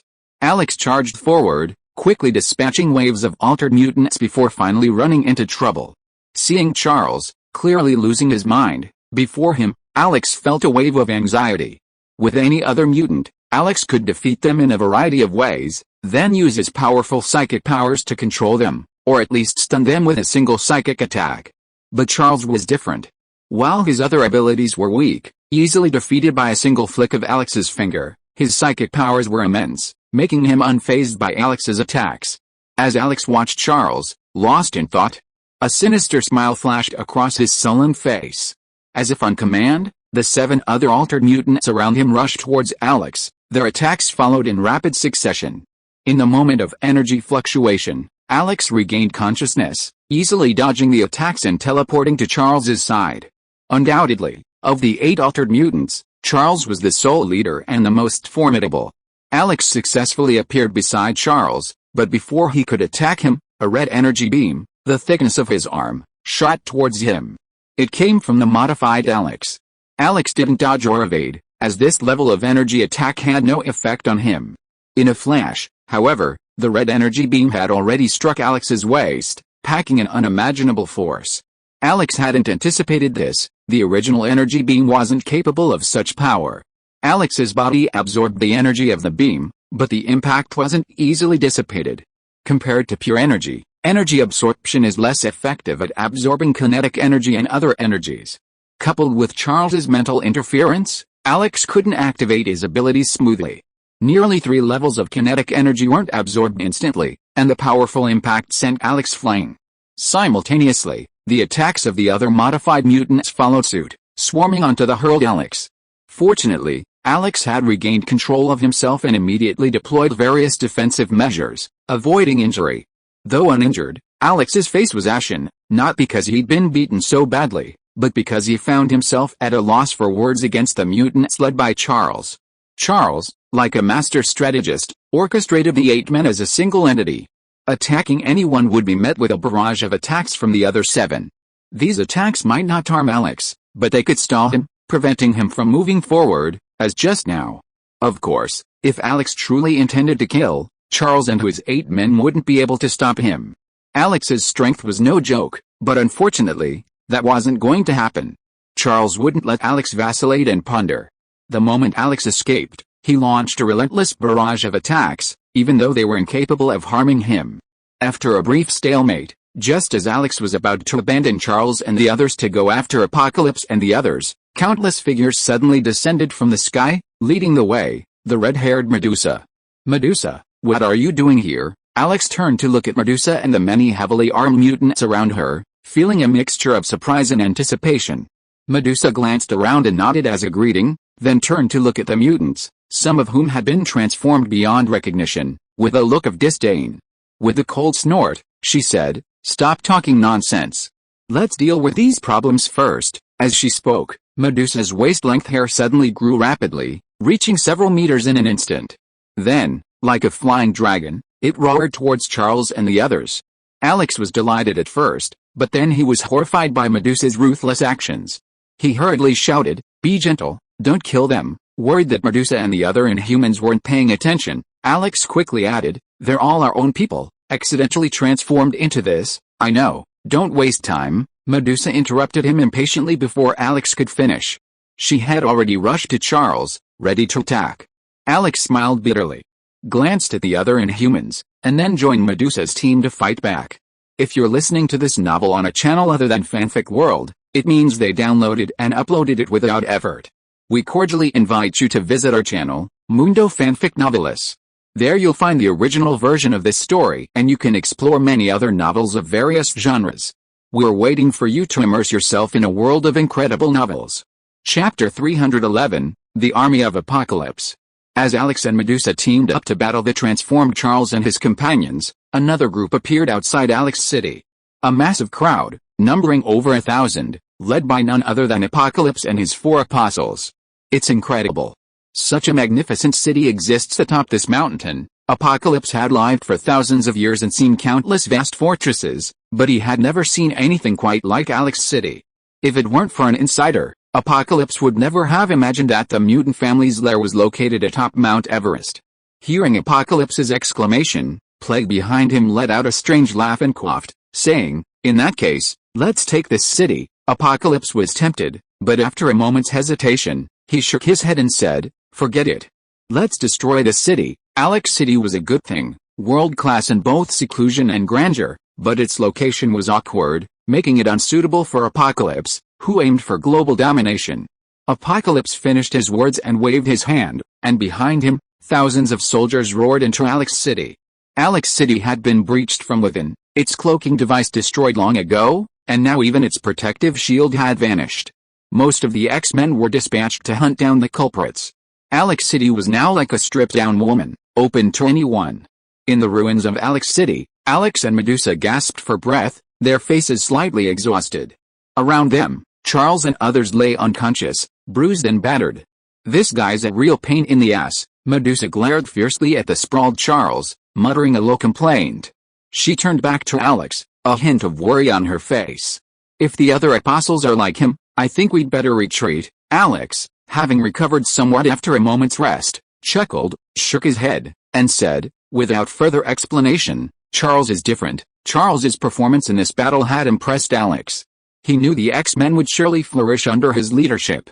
Just as he was thinking this, Alex suddenly felt a jolt throughout his body, and turned to look outside the city. Even from a distance, Alex sensed Apocalypse's presence immediately. and the telepathic force that swept over him sent a chill through his spine. Never mind, retreat. Alex longed to fight Apocalypse and his 1,000-man army to the death, but there were still many elderly, weak, women, and children in Alex's city. Even with the help of the Inhumans, he was no match for Apocalypse's army. Medusa, unaware of what had happened, was surprised to see Alex so suddenly dejected. She asked, "What's wrong, Alex?" with a bitter expression on her face, relayed the news of Apocalypse's army. Then, looking at Medusa with a pleading expression, she said sincerely, "Sister Medusa, I hope, with Alex's city on the verge of collapse and the mutant home running out of time, Alex could only turn to Medusa, hoping Atlan would take him in."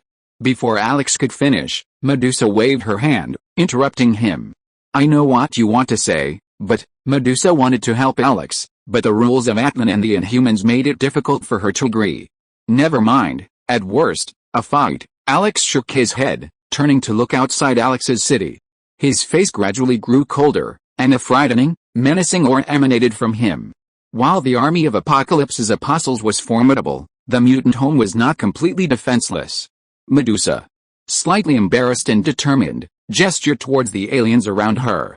With a serious expression, she said, "Alex, while Atlan can't open the door for you, we will always help you." Medusa paused, glancing up at the sky, a smile playing on her lips. "So will he?" The he Medusa was referring to was, of course, Black Bolt. In terms of strength, Alex was a bit stronger than Black Bolt, but in terms of lethality and destructive power, Black Bolt far surpassed Alex. With a roar, he could annihilate heaven and earth. Hearing this, Alex's eyes lit up. With Black Bolt's help, Apocalypse's army was not invincible. Just as Alex was contemplating Black Bolt's arrival and devastation, Emma and a few others hurried over, their faces grim, as if something had happened. "Alex, the High Evolutionary has escaped," Emma shouted frantically before Alex could say anything. "Magneto, and the others have escaped too." Alex was prepared for Emma's furious roar, and wasn't overly surprised. It wasn't like this hadn't happened before. "Let him run away, we'll catch him next time." Patting Emma's shoulder gently, Alex tried to offer a soothing remark, but his expression suddenly changed. He turned abruptly, and the Apocalypse army outside Alex City was already charging in. "Everyone, prepare for battle." Alex's battle-filled voice, transmitted through telepathic force, instantly penetrated the minds of every member of Alex City, accompanied by images of the Apocalypse army. Whether they were X-Men or ordinary mutants, everyone shuddered at the sound, turning to look in the direction of the Apocalypse army, their faces filled with fighting spirit. Emma immediately abandoned the High Evolutionary and Magneto, turning to gaze at the rapidly approaching black cloud in the distance, her expression grave. "Kill!" With another low roar, Alex flashed, appearing instantly among the Apocalypse army. Blades flashed with a cold, icy light, like the Grim Reaper's scythes, reaping the lives of the Apocalypse army in a bloody storm. At this point, Alex could no longer hold back, he had to kill. Of all Alex's abilities, the rain of blades controlled by his magnetic field was undoubtedly the most lethal, especially when facing a large number of enemies. Few could escape the dense hail of blades. However, Alex's killer moves were quickly halted. The Apocalypse army was teeming with powerful warriors, and there were also those who could counter Alex's abilities. Alex's ferocious display was due to the effectiveness of his surprise attack. Furthermore, Apocalypse was also in command of the Apocalypse army. Unintelligible, when Apocalypse appeared with his 4 apostles, Alex was forced to stop. Facing the threat posed by Apocalypse, Alex could no longer relentlessly kill Apocalypse. Alex wiped the blood from his face, staring at him fiercely. Countless blades, thin as cicada wings, swirled around him, forming a silver halo, dazzling and terrifying. Apocalypse's expression remained unchanged. He glanced past Alex and landed on Emma and the others, his eyes a touch amused. "Alex, with these people, can you defeat me?" A dense crowd of people stood behind Alex, with more joining them from all over Alex City. The first, of course, were Emma and the X-Men, along with the Inhumans led by Medusa. Following them came the ordinary mutants, who made up the vast majority. His eyes twitched subtly. Alex knew the situation at home all too well. He assumed that against the might of Apocalypse's army, only the X-Men and the Inhumans with Medusa in Alex City could stand a chance against them. The rest of the ordinary mutants were out of the question. "Kill! Kill! Kill!" Alex wanted these people to leave, but before he could say anything, a uniform shout erupted from behind him, the angry roar filled with awe-inspiring momentum. "Then let's fight," Shanky snorted coldly, waved his right hand, and the war broke out. "These days, the devil has blocked my mind, and my mind is not on writing. I am trying to adjust." Chapter 312, Defeat. Throughout history, war has never been simply a battle of numbers. Examples of the few defeating the many abound. Alex now faces this dilemma. The combat effectiveness of Apocalypse's army is beyond imagination. While not as powerful as Plague and the other four apostles, they are only slightly weaker, and are on par with many X-Men. This leaves the mutant family without any advantage. Their sheer numbers become a liability, and a single strike can knock at least 10 of them down. As time passes, Apocalypse's army dwindles, but the mutant family's numbers decline even more rapidly. "I'm afraid in another hour, there won't be many left standing." "Medusa, when will Black Bolt arrive?" Alex glanced up at the sky, then turned to look at Medusa, her red-haired figure a few dozen meters away. Her expression was grim, but her hands moved with determination. With every syllable, men fell all around her. Medusa's burgundy hair stabbed and twisted like venomous snakes, her killing speed no less impressive than Alex's. However, her psychic powers weren't as strong as Alex's. Controlling so much hair at once took a moment before she finally managed to reply, "I don't know." Pausing briefly, Medusa looked up at the sky, a hint of confusion on her face. "Logically, they should have arrived long ago. Has something happened?" Crystal followed Alex closely, attacking sporadically, her face thick with worry. But the direction her eyes were fixed on revealed she wasn't worried about her brother-in-law. Alex wanted to go to Atlant to take a look, but Apocalypse was holding him back, preventing him from leaving. Although some of Alex's restrictions had been lifted and his abilities had been enhanced, killing Apocalypse remained a challenge. At best, he could maintain a winless streak. "What, more reinforcements?" Apocalypse, observing Alex's anxious expression, chuckled softly, then spoke slowly, boasting, "I have some too, quite a few." Alex paused, stunned for a moment before suddenly realizing what was happening. He stared at Apocalypse for a moment and blurted out, "The Brotherhood of Mutants or the Hellfire Club?" Apocalypse's target was mutants, and the two most powerful mutant factions on Earth, besides the Mutant House, were the Hellfire Club and the Brotherhood of Mutants. "Two," Apocalypse chuckled, holding up two fingers, his face filled with arrogant pride. Alex was stunned. This was completely beyond his expectations. Apocalypse's voice was loud, instantly echoing across the battlefield. Every mutant in the mutant house heard it, and a wave of pessimism washed over them all. "Alex, we must retreat." Emma's expression grew grave. After repelling the enemy with a punch, she quickly telepathically contacted Alex, her tone anxious and flustered. Apocalypse's sudden revelation was truly shocking, leaving everyone baffled. Alex, too, was baffled. Just hours earlier, the Hellfire Club and the Brotherhood of Mutants had been operating normally, yet how had they suddenly become Apocalypse's subordinates? But now wasn't the time to dwell on that. Alex calmed himself, gave a barely perceptible nod, and replied to Emma, "You retreat, I'll cover your retreat." Without waiting for Emma to reply, Alex instantly transformed into a black hole. Under his control, his powerful gravity trapped all of Apocalypse's troops, swallowing those who came too close. Apocalypse, caught off guard, fell victim to the trap. Although he escaped the black hole's pull, he couldn't escape it for a while. To counteract the hole's gravity, Apocalypse had to exert considerable mental effort to break free. Normally, a black hole's gravity is indiscriminate, but under Alex's control, it had no effect on the members of the mutant house. However, any attempt to attack would be impossible, as Alex would instantly devour them. Emma, a decisive person, saw the situation unfold, waved her hand without a word, and began to evacuate. The X-Men, though reluctant, could only leave with resentment. Crystal tried to stay, but was forcibly taken away by Medusa. Within the black hole's force field, Apocalypse watched helplessly as Emma and thousands of mutants departed, raging but helpless. The black hole Alex had transformed into was truly formidable, its gravity rivaling that of a real one. Upon noticing Emma and the others had completely vanished, Alex breathed a sigh of relief and persevered for several minutes before finally being forced to undo his transformation and return to his normal self. However, Alex looked gravely ill, his face as pale as paper, his forehead covered in beads of sweat. In just 10 minutes, Alex's vast psychic power was in danger of exhaustion. Of course, if it were just a black hole, this wouldn't be the case. The key was Alex's expending of his telekinetic energy to control the black hole, confining only Apocalypse and the others. 10 minutes, neither short nor long, passed. As soon as he felt the restraints lift, Apocalypse immediately followed Emma's direction of disappearance. For a long moment, he couldn't find any trace of them. Nearly 100,000 people had simply vanished. Alex, you're doing fine. Apocalypse abandoned the search and turned to Alex, his eyes gleaming with a fierce glare. They've escaped, and so have you. Alex shrugged, his expression relaxed. Then it depends on whether you can catch me. Alex's combat effectiveness plummeted due to the depletion of his telekinetic energy. Teleportation could have allowed him to escape, but Apocalypse had been well prepared. With the surroundings sealed off, teleportation was severely restricted.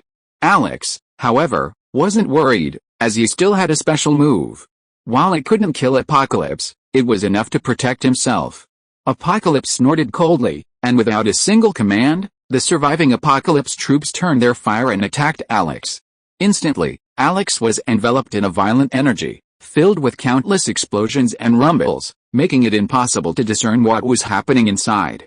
A moment later, as the energy subsided, Apocalypse was furious to find that Alex had vanished without a trace. What happened? Apocalypse checked the surrounding blockades, searching inch by inch, trying to locate the missing Alex. To Apocalypse's disbelief, Alex had truly vanished, leaving no trace of him anywhere. Xuan Zhang searched for a while, finding no sign of Alex, and couldn't help but speculate, he must be dead. Under such a violent energy, any ordinary person would have been reduced to ash long ago. Apocalypse was skeptical, but the fact that he couldn't find Alex gave him a glimmer of faith. Chapter 313 Atlan's Dilemma. After searching for Alex for a long time and finding no sign of him, Xianqi gave up and left with the remaining Apocalypse troops. Before leaving, he set fire to the vast city of Alex, reducing it to ash. The smoke from Mount Everest quickly dissipated, leaving only a lonely cold wind stirring the ruins on the ground. A moment later, heavy snow fell, instantly covering everything. Just as the wind and snow reached its peak, a figure suddenly emerged from the void. It was Xianqi who had returned, still refusing to believe that Alex was truly dead. However, after another thorough search, Xianqi still found no trace of Alex. Muttering to himself, he turned away, filled with doubt. Long after Xianqi left, a tornado suddenly swept over the ruins of Alex City, sucking the snow and wind into a tornado over 10 meters high, radiating immense energy. The tornado lasted for nearly half an hour before dissipating in an instant, revealing a vast snow cocoon within, a cocoon formed from accumulated snow. Within the translucent white cocoon, a human figure could be vaguely discerned. With the figure's breathing, the cocoon rose and fell, as if alive. This continued for about 10 minutes, until the cocoon gradually melted, revealing the figure within. It was none other than the dead Alex. This is a huge loss. Alex glanced down at the icy white skin, a strange blush tinged with unspeakable bitterness. Alex's survival in such dire circumstances came at a significant price, practically equivalent to severing his own meridians in martial arts novels. Decades of accumulated energy had been dissipated, and even his forged body had been completely destroyed. Alex's strength, now forged from ice and snow, was less than 1/10 of his peak strength. But at least I'm alive, Alex chuckled after a moment of frustration, consoling himself. Let's go find Emma and the others first. He glanced around, then vanished from his spot with an unquenchable rage. Instantly, Alex arrived atop Mount Everest, in Atlan, the inhuman capital. Alex still harbored resentment over Black Bolt's disappearance. What happened here? Upon arriving in Atlan, Alex sensed an unusually tense atmosphere, his brow furrowing in surprise. Just as he was thinking, a group of uniformed Inhumans surrounded him, their expressions unfriendly. Alex was a well-known figure in Atlan, known to all the local Inhumans. But now, these men had surrounded him, seemingly ready to attack, and Alex grew even more wary. However, Alex didn't attack immediately. Instead, he surveyed the surrounding Inhumans with a solemn expression, sneering, "What do you want? Catch them," the first one shouted, charging forward. The others hesitated for a moment before following suit. Naturally, Alex didn't hesitate any longer. With lightning speed, he instantly dispatched the entire group. Though his strength was severely weakened, He still had no trouble dealing with these minions. Alex was about to use telepathy to learn about Atlan's situation when a dark figure suddenly appeared from the distance, dashing towards him like a flash of lightning. The figure was incredibly fast, and before Alex could react, they were already close. It was none other than Black Bolt. What happened? Alex, knowing something serious must have happened in Atlan, began to ask, but was interrupted by Black Bolt, who yanked him into the air and sprinted him towards a corner. After navigating the streets and alleys, Black Bolt and Alex finally lost the others behind him and entered a rather old, dilapidated house. Several other people remained in the dusty room, Black Bolt's personal guards, including Alex's adopted father, His Highness Alex. What happened? Seeing His Highness Alex and the others wounded, Alex healed them and turned to Black Bolt, his face filled with confusion. Unable to speak, Black Bolt glanced at His Highness Alex, who was standing beside him. With a deep sigh, His Highness Alex began to slowly explain. His Highness Alex spoke for nearly 10 minutes, then remained silent for a long time, still hesitating. Someone in Atlan had rebelled. This person was none other than Black Bolt's younger brother, Maxim. Alex, it turned out, had a lot to do with this. Due to the Apocalypse Legion's siege, Medusa had brought some inhuman reinforcements, weakening Atlan's defenses significantly, giving Maxim an opportunity. Alex had met Maxim a few times, and his only impression of him was that of a neurotic scientist with a potential to become a madman like Baron Strucker. Unexpectedly, his prediction came true, and Maxim actually pulled off the fratricide and power grab. Of course, Maxim wasn't entirely successful, and Black Bolt was still alive. Even if Atlan's defenses were weakened, with Maxim's strength, it's impossible for him to succeed. Right, Alex thought to himself, a sudden thought dawning on him. He looked at Black Bolt with some surprise. Black Bolt's immense strength aside, Maxim's guards alone were more than Maxim could handle. Furthermore, Maxim had no power or influence, and his ambition to become the Inhuman King was impossible. The elders of the Genetic Council and the Fetal Care Center would definitely not approve. Certain people in the Genetic Council and the Fetal Care Center, Prince Alex glanced at Black Bolt, whose head hung low and his expression icy, and sighed again. They want to remove Black Bolt from power and are secretly helping Maxim. Why? Alex's astonishment deepened. He wondered what those Inhuman elders were thinking. They actually supported a madman to take power, when Black Bolt was doing just fine. Black Bolt's potential threat is too great, and they're worried. Prince Alex didn't say the rest of the sentence, but Alex understood. Ultimately, it was Black Bolt's power that was to blame. Black Bolt's power was so immense, so powerful that it intimidated everyone. With Black Bolt's current power, a single word could destroy all of Atlan. Atlan was like someone sleeping on a bomb, with no telling when it would explode and obliterate the entire city. Faced with such a threat, no one could remain calm. Under such circumstances, it was no surprise that the Genetic Council and the Fetal Care Center abandoned Black Bolt and chose the madman Maxim. What should we do now? It's hard to say who's right or wrong, but Alex still sides with Black Bolt. I'd like Black Bolt to reclaim the throne. Alex shrugged, looking down at the impassive Black Bolt with a gloomy expression.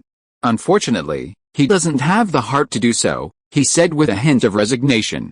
Alex remained non-committal about his adopted father's words. Under the current circumstances, Black Bolt's attempt to reclaim the throne is impossible, even with the might of his military force. Without the support of the Genetic Council and the Fetal Care Center, even if Black Bolt killed Maxim and reclaimed the throne, it would be useless. What are your thoughts, Black Bolt? Alex turned sideways to look at Black Bolt, connecting with him telepathically, and asked bluntly. Black Bolt's expression remained unchanged as he mentally replied, since they don't want me to be king, then I'll leave. In that case, let's get out of here. Upon hearing Black Bolt's response, Alex spoke without hesitation, preparing to activate teleportation and lead everyone away. It was then that Alex realized his abilities had been limited once again. This feeling irritated Alex, and he resolved to find a way to upgrade his teleportation abilities once this incident was over, never again encountering this situation where he couldn't leave despite wanting to. Atlan is completely sealed off. No one is allowed in or out, Alex explained, seeing Alex's slightly stunned expression. Alex's expression darkened. Apocalypse's troubles hadn't been resolved, the mutant home was far from peaceful, and now he was trapped here. Alex's feelings were understandable. Is there no other way? Suppressing the murderous rage rising within him, Alex turned to look at Alex, his eyes slightly fierce. His Highness Alex was startled. He coughed to calm himself down and said slowly, "There are two ways: destroy Evan's protective device, or pass through the forbidden area." As soon as His Highness Alex finished speaking, Black Bolt immediately shook his head with a serious face. Alex had telepathy and knew what he wanted to express. The general meaning was that the protective device could not be moved, otherwise Atlan would be completely exposed. As for the forbidden area, as the name suggests, it was even more forbidden to go there. Alex was well aware of the concerns of the Inhumans. If the protective device could be left untouched, it would be best not to move it. However, the remaining forbidden area caught Alex's attention. "It's just a forbidden area, why can't we go there?" Chapter 314 Forbidden Land. The Forbidden Land is the foundation of the Inhumans, the birthplace of the Terrigen Crystal. Alex glanced at Black Bolt, seeing he had no objection. He turned to Alex and began to explain. Alex's words dawned on him. For the Inhumans, the Terrigen Crystal was the very foundation of their existence, and even the slightest error was unacceptable. "So what do you want to do? Wait for death?" Alex, unwilling to give up, turned to look at Black Bolt, his expression slightly ferocious. Black Bolt hesitated for a long time but remained silent. Seeing this, Alex became even more infuriated. In Alex's eyes, Black Bolt, with his weak character, was truly unfit to be a leader, even though he was the unrivaled power of the Inhumans. After a few complaints, Alex turned his gaze back to Alex and the others, trying to discern their thoughts. Sadly, no one responded. Even Alex's adopted father, Alex, shook his head and repeatedly avoided Alex's gaze. "Don't push me, Alex threatened angrily. Emma and the others were waiting for him, and Alex didn't want to waste any more time here. Unfortunately, before Alex could finish, a violent energy surge interrupted him. With a violent explosion, the hut where Alex and the others were hiding was blasted skyward, and Alex and his companions emerged from the cloud of smoke and dust, looking shambling. His Highness Alex had no special abilities, and if Alex hadn't protected him at that critical moment, he would have been in great danger. Therefore, his reaction was the most intense at this moment. His face flushed crimson, and he asked in horror, his eyes filled with fear. "What happened? Maxim is coming to attack us." Alex reacted the moment the explosion struck, immediately sending out his telekinesis and spotting Maxim outside, accompanied by the heavily armed Inhumans. As he spoke, Alex's gaze shifted towards Black Bolt, opening his mouth to taunt him, but then he closed his mouth again. "Black Bolt, surrender!" Maxim's voice rang out before the smoke and dust had even settled, his arrogance barely concealing his inner pride. Black Bolt remained expressionless, but the guards behind him were seething with rage. They immediately rushed out to confront Maxim, but were stopped by Black Bolt's hand. At this point, "You're still holding back." Alex stared at Black Bolt in disbelief. Black Bolt's inner voice told Alex he wasn't ready to fight just yet. Black Bolt paused, his head turning stiffly, as if expressing his disapproval. Alex was about to investigate further when he felt a tremor in the air around him. Turning, he saw Tetanus teleporting. Alex hesitated for a moment, but gave up resisting the teleportation. In a flash, the group vanished from their original location. Atlan was sealed off, with no one allowed in or out. Even Alex's teleportation was blocked. However, within Atlan, teleportation was still possible. Passing through a pitch-black tunnel, Alex and his companions regained sight. The unfamiliar surroundings made Alex nervous, and he surveyed his surroundings with a wary gaze. Over a dozen steel balls flew from his body, carefully grasping his surroundings. "Alex, don't worry," Alex's companion chuckled at Alex's cautious demeanor. Pointing to a cave a few steps away, about the size of a person, he said with a grin, "This is a forbidden area. There's a passage leading directly to the outside world." Tetanus had brought a group here, clearly Black Bolt's choice. "What are we waiting for? Let's go." Alex rushed to the cave, eager to leave immediately. Alex entered first, followed by Black Bolt and his companions. Upon entering, Alex was mesmerized by the fantastical scene before him. The entire cave resembled a vast karst cave, except that the typical stalactites had been replaced by countless Terrigen crystals. The purple crystals shone with a dazzling brilliance that practically blinded Alex. Furthermore, the Terrigen crystals constantly emanated a Terrigen divine mist, shrouding the vast cavern. This mist shrouded the cavern, adding a hazy, mysterious atmosphere. The wonders of the Creator, Even after witnessing this countless times, His Highness Alex couldn't help but exclaim in admiration. The others remained silent, but judging by their expressions, it was clear that they shared His Highness's feelings. Just then, Tetanus suddenly barked at Alex, his barking so loud that the entire cave shook, and the surrounding divine mist miraculously dissipated, completely expelled from the outside. Everyone was startled by Tetanus's sudden bark. They turned to see Tetanus staring intently at Alex. Following Tetanus's gaze, they saw several pale purple lines connecting Alex's body, each connected to the divine mist that permeated the cave. What is this? Everyone was speechless, their faces filled with astonishment. Alex was also somewhat bewildered. He reached out and tried to sever the purple lines, but they instantly reconnected after being broken, and there was no way to sever them. Black Bolt's expression finally changed, with surprise and disbelief. After a moment of stunned silence, he turned to look at His Highness Alex, as if asking something. His Highness Alex paused, then nodded and said, "Alex is truly absorbing the divine mist. Any inhuman who has been transformed by Terrigen's divine mist will no longer react to it upon further exposure. This has been the inhuman truth for thousands of years." But at this moment, Alex's appearance once again shattered the understanding of all the inhumans present. A perfect song, a perfect post, a perfect content, a perfect 6-9 book, a perfect forum. Alex once absorbed a vast amount of Terrigen's divine mist, undergoing a decade of transformation before finally waking from his slumber. Now, Alex was absorbing the mist again.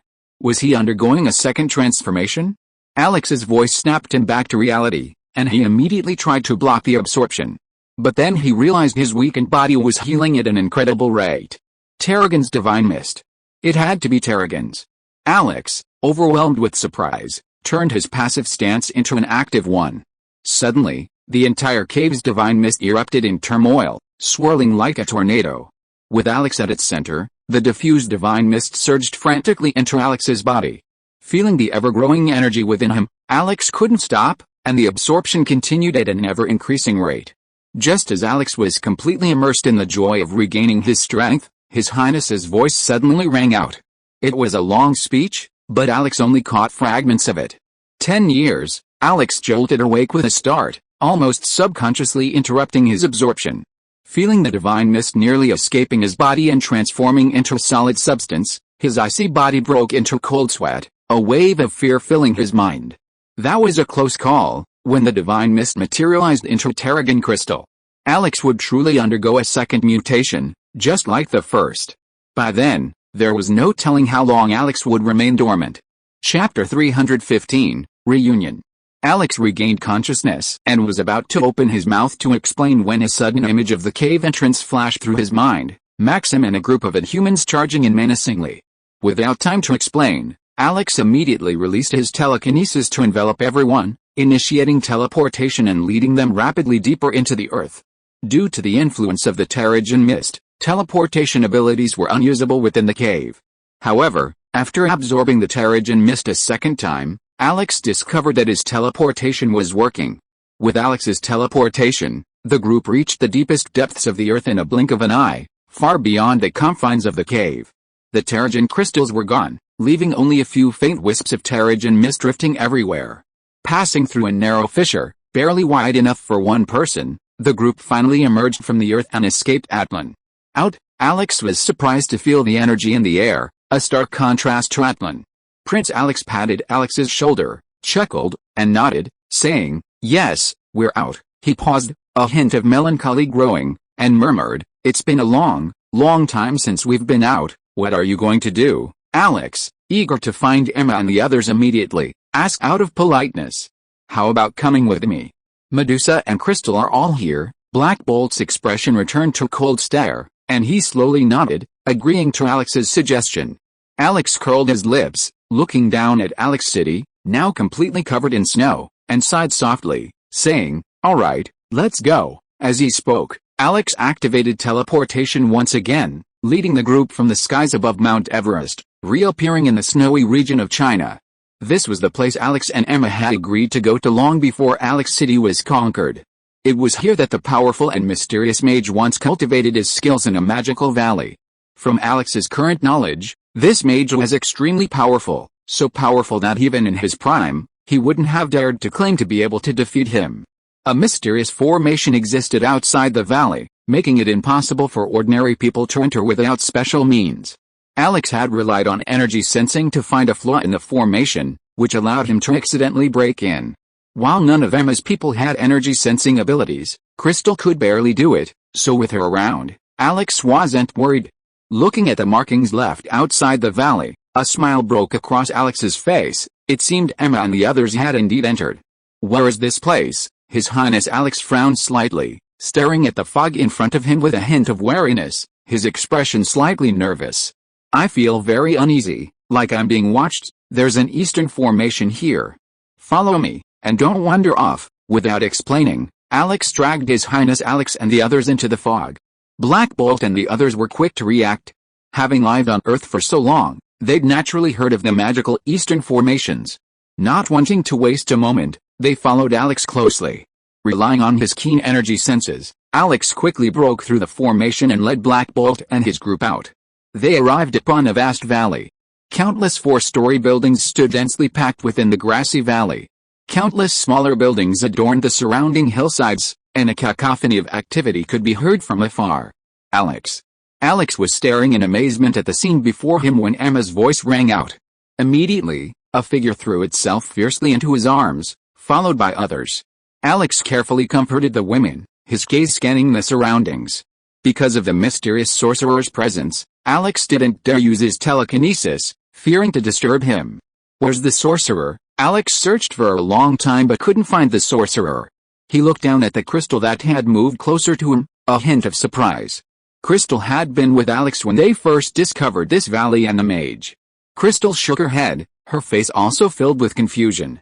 "He's not here. He might have left." Alex was disappointed. He had asked Emma to stay here, not only because it was safer, but also because he wanted to seek the help of the mysterious mage. With this help, Alex was absolutely confident he could defeat Apocalypse. While Alex and Emma were sharing their hearts, Black Bolt also spoke with Medusa and the others. After a brief rest, Alex left alone again, returning a moment later with a grim expression on his face. What happened? Emma's heart skipped a beat at Alex's expression, and a sense of foreboding washed over her. Alex was silent for a long time, then spoke rather listlessly. "Apocalypse has completely taken over Earth.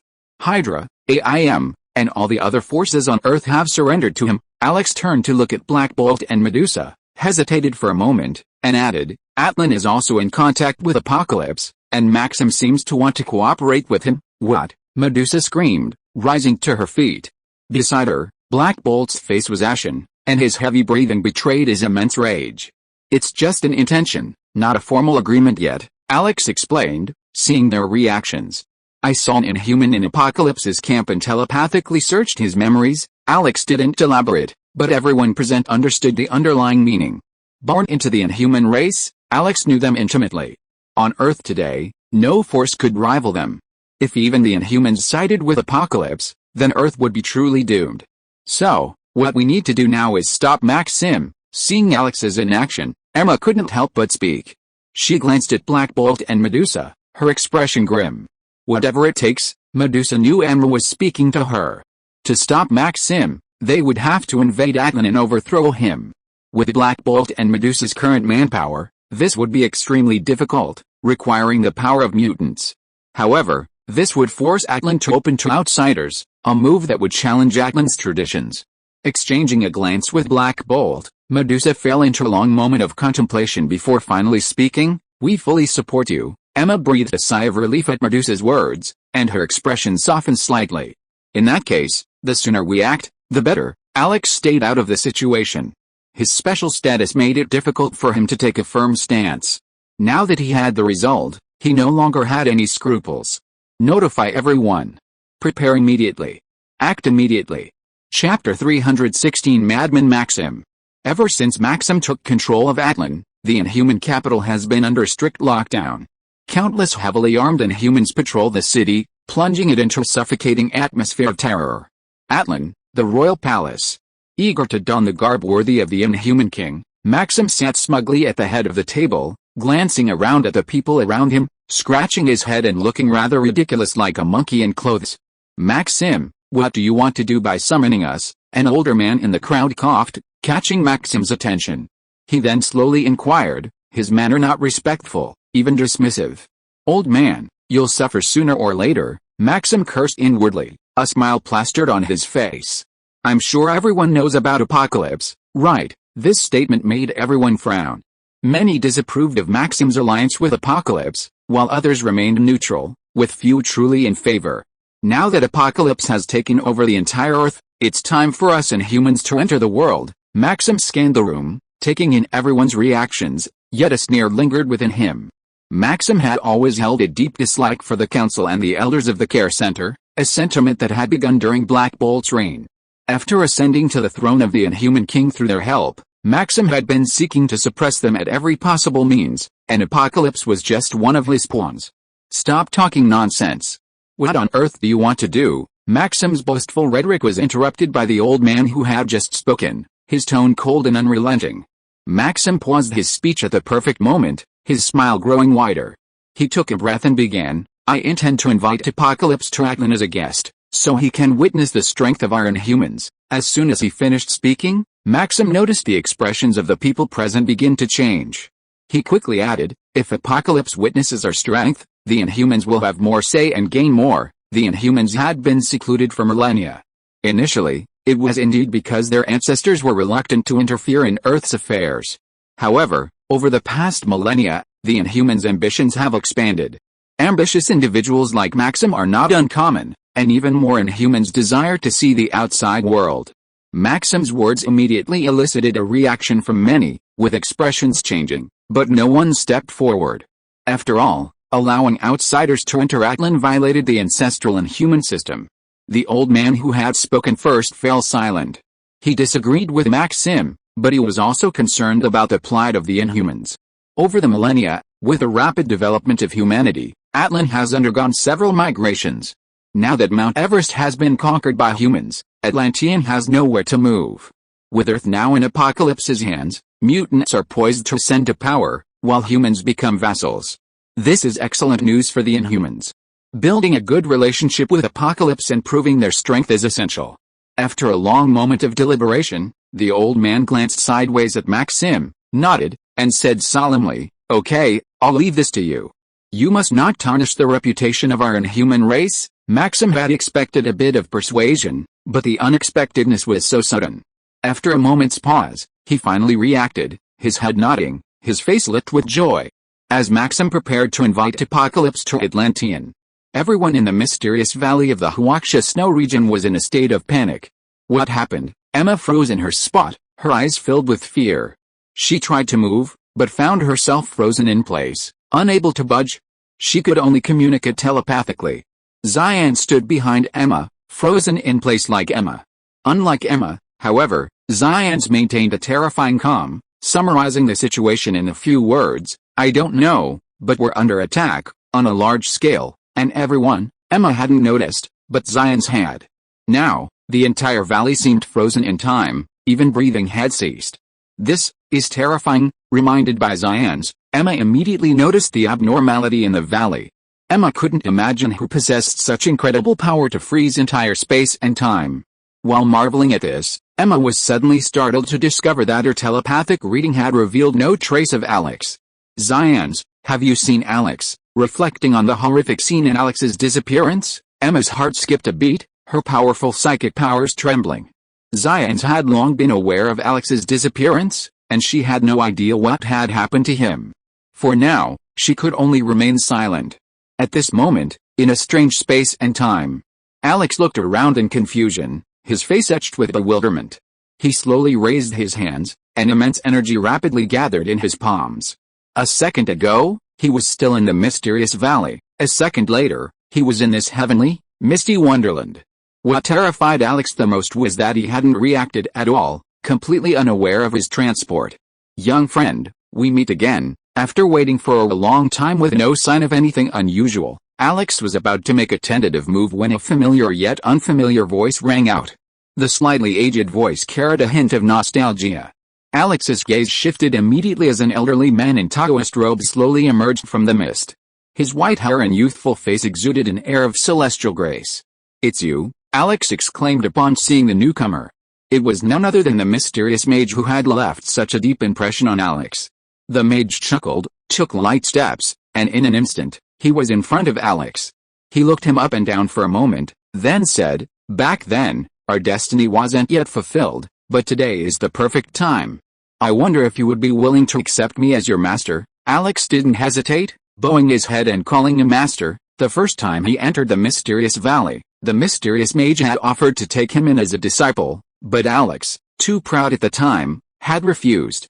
He had always regretted this. Now that he had this opportunity, Alex naturally wouldn't refuse. "Very well, from today on, you will be the Ancient One's last disciple." The mage laughed a few times, then reached into his bosom and pulled out a jade ring. He handed it to Alex, saying, "This ring contains all my life's learning. I hope you will study it carefully." Alex took the ring and was about to speak when the Ancient One shouted, "Go!" Alex felt himself being pushed out, plunging into darkness. When the light returned, Alex found himself back in the uncanny valley. Chapter 317, Battle of Atlan, 1. The moment Alex returned to the valley, everything returned to normal. The sound of breathing could be heard, and everyone began to move again, as if nothing had happened. "Alex, what just happened?" Emma exclaimed in surprise, her face filled with inquiry upon seeing Alex's unexpected appearance. Alex had been in a trance, and only came to his senses when he heard Emma's voice. He glanced down at the ring on his palm, a flicker of surprise in his eyes as he slowly spoke. "Nothing, I just ran into the former owner of this place." Emma was stunned for a moment, then quickly came to her senses. She looked around warily, her face filled with worry. "What's wrong? Is everything okay?" Emma had heard Alex tell her about the origins of the mysterious valley, and she had also heard of the mysterious wizard. "No, don't worry." Alex shook his head, slipping the ring on his palm onto her palm.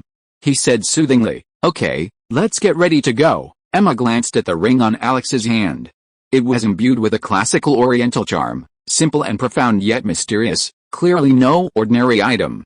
Seeing Alex didn't seem inclined to discuss further, Emma nodded without further questioning, then turned and began issuing orders.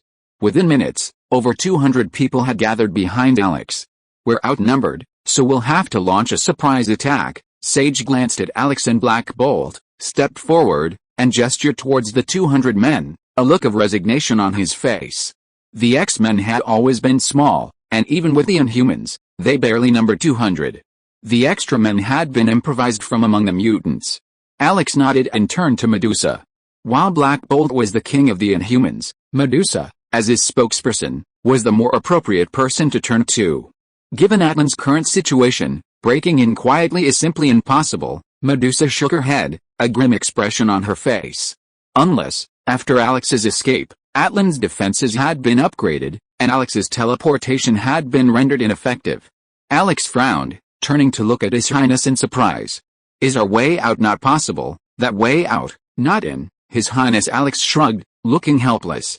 "Okay, then what do you mean by unless?" Alex gave a wry smile and turned to look at Medusa. In Alex's experience, anything that mentioned unless usually meant something extremely difficult to achieve. As expected, Medusa's words left Alex speechless. "Are we supposed to wait until he goes mad?" Alex looked at Medusa speechlessly. "Even though he's a madman, is it possible to expect him to disable his defenses on his own?" Atlan is the Inhumans' royal city and their last remaining habitat. Seeing Alex's exasperation, His Highness sighed and explained, "It was built to defend against external attacks. It's absolutely impenetrable. If I capture you and claim the reward from Maxim, will he let us in?" Alex rubbed his head in exasperation, then suddenly had an idea. "He's a madman, but not an idiot," Medusa said, her face a mixture of laughter and tears. "Just pretend I didn't say anything." Alex, feeling somewhat embarrassed, turned away and subconsciously tried to teleport to Atlan again. Surprisingly, this time, it worked. Without a moment's pause, Alex returned to the Mystic Valley. Without waiting for anyone to speak, he immediately released his telekinesis to envelop them, activated the teleportation again, and led them back to Atlan. "Is this Atlan?" Medusa looked around in surprise, her familiar surroundings barely daring to believe her eyes. "What's going on?" Medusa had absolute confidence in Atlan's defenses. Alex shrugged, equally bewildered. "I don't know. I just tried it, and I didn't expect it to work." "No, Something must have happened to Atlan. Medusa and Alex exchanged glances, their faces filled with worry. Black Bolt, the Inhuman King, shared the same expression. "Don't worry, I'll go check it out," Alex instructed, disappearing once more. For safety, Alex had found a secluded spot, safe from discovery. But in the blink of an eye, Alex reappeared, his face livid.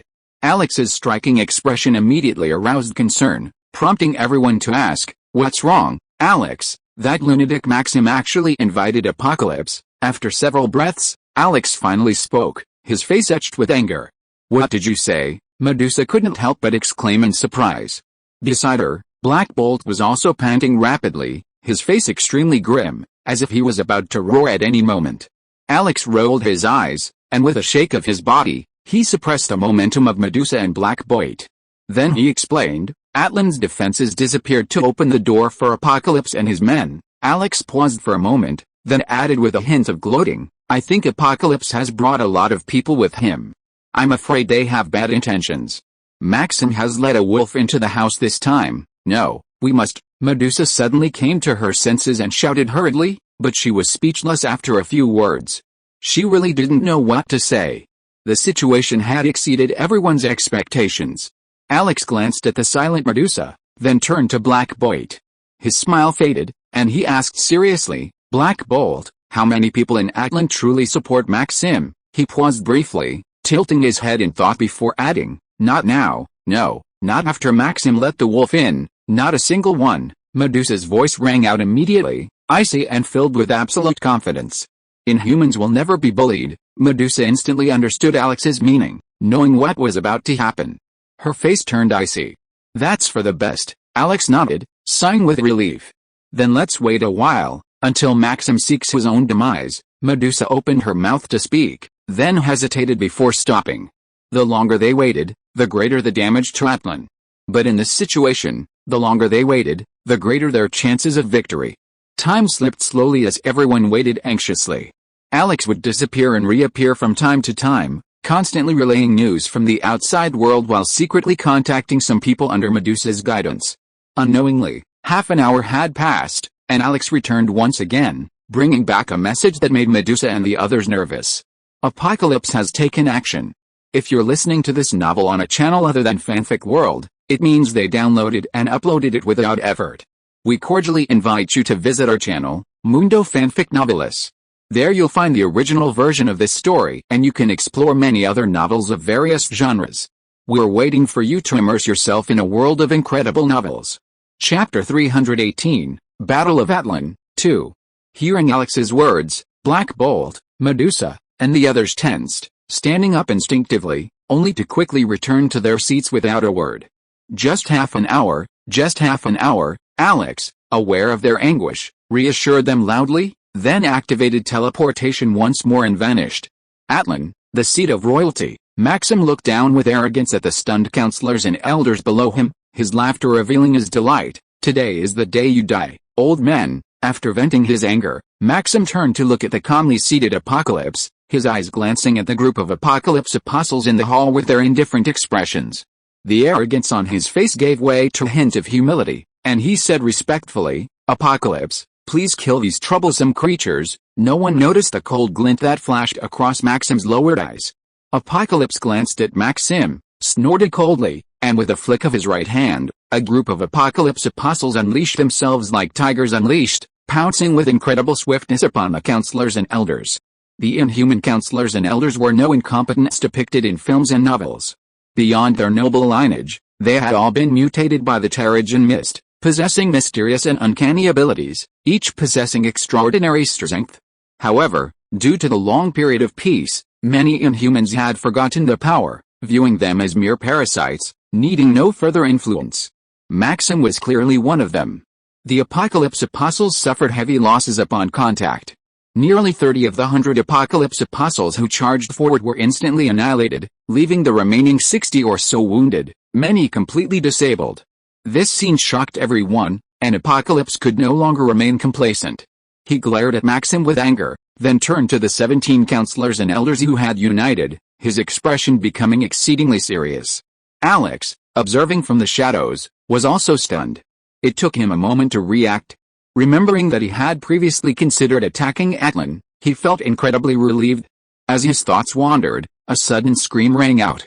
Alex looked over and saw that the inhuman elders and counselors, who had just displayed their might, were now collapsed to the ground, their faces livid, as if poisoned. What's going on? Alex was stunned. He turned to look at Apocalypse, only to find him also bewildered, clearly unsure of what had happened. Just as he was lost in thought, Maxim, who had been silent until then, suddenly stood up and burst into laughter. Luckily, I was prepared, old man. Is my poison really that good? A group of elders and counselors turned to glare at Maxim. If looks could kill, Maxim would have been hacked to pieces. Maxim snorted coldly, ignoring the hateful glances from the crowd. He turned to Shyanki, pointed at the group lying helpless on the ground, and said coldly, "Please, Shyanki, kill them yourself, they are no longer a threat. Stay for now. I can use them." Shyanki frowned slightly, glanced at Maxim covertly, and shook his head casually in refusal. Maxim's face changed slightly, and he opened his mouth to plead again, his tone unconsciously becoming more serious. "These old guys can't stay. It's best to get rid of them immediately. I don't need you to meddle in my affairs." Shyanki's face turned cold, and he turned to look at Maxim, his calm eyes gleaming with murderous intent. Maxim's unusual behavior had aroused Shyanki's suspicion.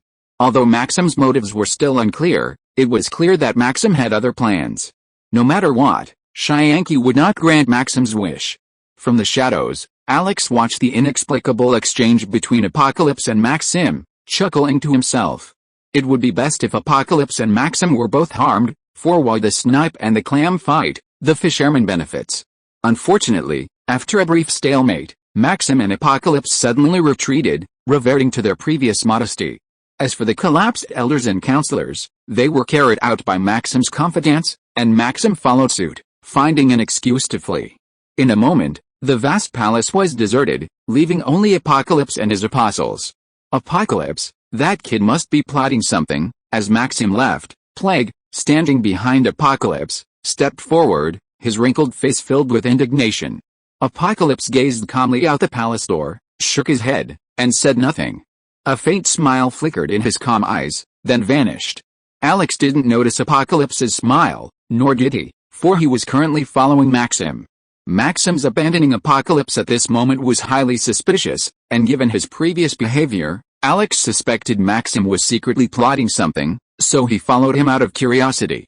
After a while, Alex followed Maxim around, twisting and turning, and before he knew it, he was back in the hall, just below ground. Alex glanced up at the ceiling, and a vague suspicion dawned on him. Maxim was planning to wipe out Apocalypse. He'd first use Apocalypse to eliminate the elders and counselors. Although Apocalypse ultimately didn't act, Maxim could easily blame Apocalypse for their deaths, then seize the opportunity to win over the Inhumans and ultimately kill Apocalypse with a single strike. Not only would he eliminate Apocalypse's hidden danger, but he'd also help the elders and counselors avenge their deaths, indirectly boosting his own reputation and perhaps even taking advantage of the situation to unify the Earth. The plan wasn't particularly sophisticated, but if successful, Maxim's position as the Inhuman King would be assured, his legacy immortalized in history. Good plan, but are you sure you can kill Apocalypse, Maxim? Alex murmured, watching Maxim's back. He didn't attempt to stop Maxim, but instead, he was deeply curious about how Maxim would kill Apocalypse, the one he couldn't even kill. As he pondered, Alex noticed a Terrigen crystal in Maxim's hand. He peered over and saw a dense mountain of Terrigen crystals surrounding him. The mountain of crystals emitted wisps of faint purple aura, lingering around him. The Terrigen mist, a divine gift from the heavens for Inhumans. Maxim suddenly knelt, devoutly cradling the crystal in his hands, his face filled with a frenzy of zealot. After a while, Maxim slowly stood up, his expression becoming increasingly fanatical. He quickly ran to a nearby control console, tapped a few buttons, a sneer in his face, and shouted, "Welcome the blessing of the divine mist." With Maxim's roar, the mountain of crystals suddenly shattered and disintegrated, and a large amount of purple mist rose up. Before it could dissipate, it was sucked up by a force and flew overhead, spreading through the fine holes to the upper layer. There was a power outage at home last night, and the power is only back on now. Sorry. Chapter 319, Battle of Atlan, 3. At this moment, Alex finally understood Maxim's plan. The Terrigen mist, born from the Terrigen crystal, can induce drastic mutations in inhumans, granting them a variety of magical abilities. However, for those without inhuman blood, the Terrigen mist is a deadly poison, instantly killing them. This property of the Terrigen mist is a secret, known only to a few within the inhuman race, and Maxim is definitely not one of them. Alex only learned about it after his father accidentally revealed it. Watching the thick purple mist seep in through the small hole in the ceiling, Alex's face lit up with anticipation. If he could kill Apocalypse and his apostles in one fell swoop, Alex wouldn't mind sparing Maxim's life. With this thought in mind, Alex immediately teleported back to the hall above. Instead of the expected scene of Apocalypse and his apostles perishing, he saw a large group frantically consuming the Terrigen mist. As they absorbed the mist, their bodies underwent tremendous changes, and their aura became noticeably stronger. Alex paused for a moment, then recovered. Without a moment's hesitation, he rushed forward, unleashing his full body and unleashing his devouring power to scramble for the lingering Terrigen mist. After an inhuman undergoes a transformation once, it cannot be reactivated a second time, but Alex was a surprise. He could absorb the mist without hesitation. Previously, in the inhuman forbidden area, Alex had relied on the mist to rapidly restore his strength. Of course, while seizing the mist, Alex telepathically warned Maxim below that it was ineffective against Apocalypse. Regardless of Maxim's belief, he immediately contacted Emma, Black Bolt, and the others, urging them to rush over. Below the hall, Maxim, who was continuously operating the machines producing Terrigen mist, was startled by Alex's warning, then fell silent. He shrugged it off, dismissing it as hallucination. After a while, Maxim felt a growing sense of unease. He instinctively stopped the machine and peered through a pre-installed observation hole into the hall. What he saw nearly terrified him. In the center of the hall, a humanoid vortex was frantically absorbing the Terrigen divine mist, absorbing nearly 50% of the mist. The remaining mist wasn't spared either. Apocalypse and the apostles were also frantically absorbing it, seemingly enjoying it. What the hell is going on? Maxim nearly fainted. His painstakingly prepared plan had ultimately benefited Apocalypse and the others. The divine mist in the hall was so thick that even if the humanoid vortex had taken 50%, they still had plenty left, which was why they hadn't immediately challenged Alex for it. Alex regretted his actions, but unfortunately, he had no other options. The surging Terrigen divine mist once again formed thin, purple crystals around Alex, proving a second mutation imminent. Fortunately, Emma and the others arrived at that moment. Seeing the Terrigen mist filing the hall from afar, Medusa's face darkened. She reached out and stopped Emma and the others as they rushed forward, shaking her head and saying, "You can't go.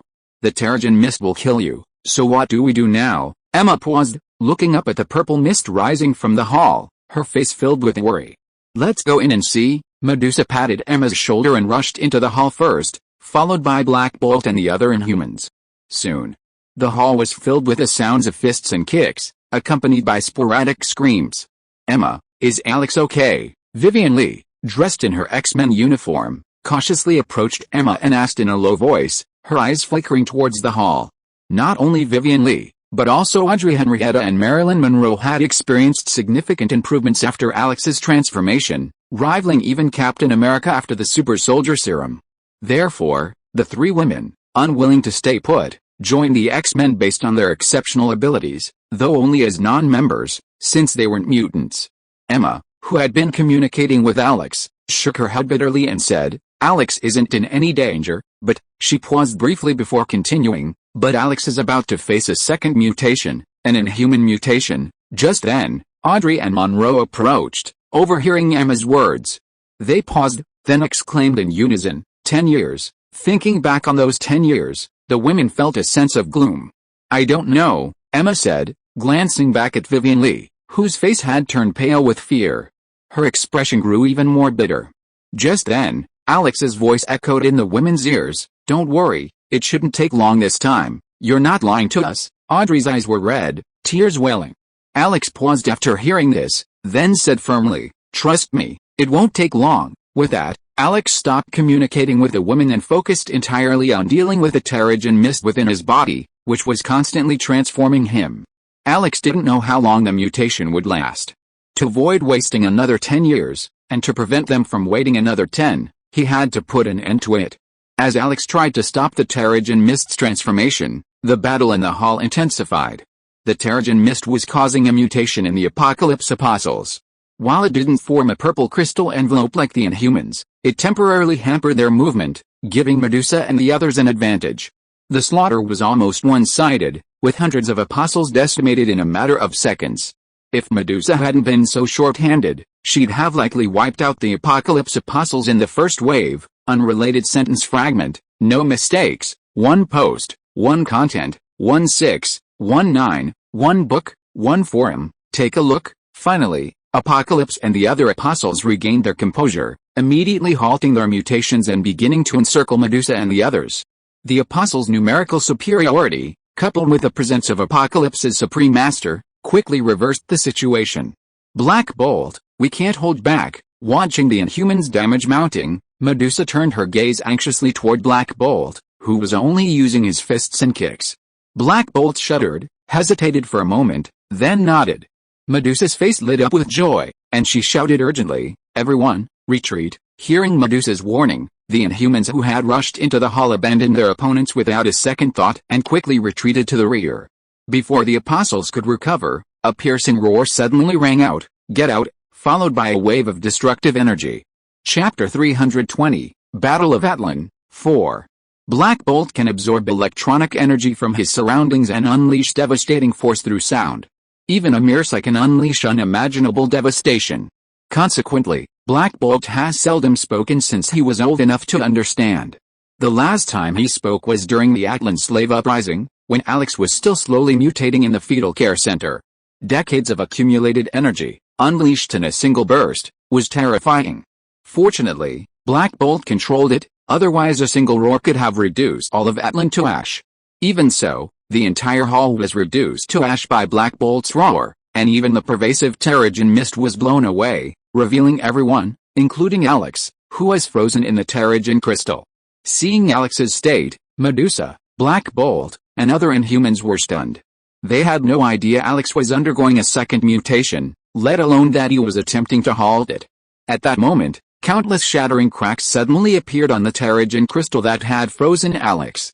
With a loud explosion, Alex leaped from it, a look of uncontrollable surprise on his face. "Thank you, Black Bolt." Stretching himself a bit, Alex was the first to express his gratitude. Without Black Bolt's crucial words, Alex knew he would never have been able to halt the Terrigen Mist's mutation.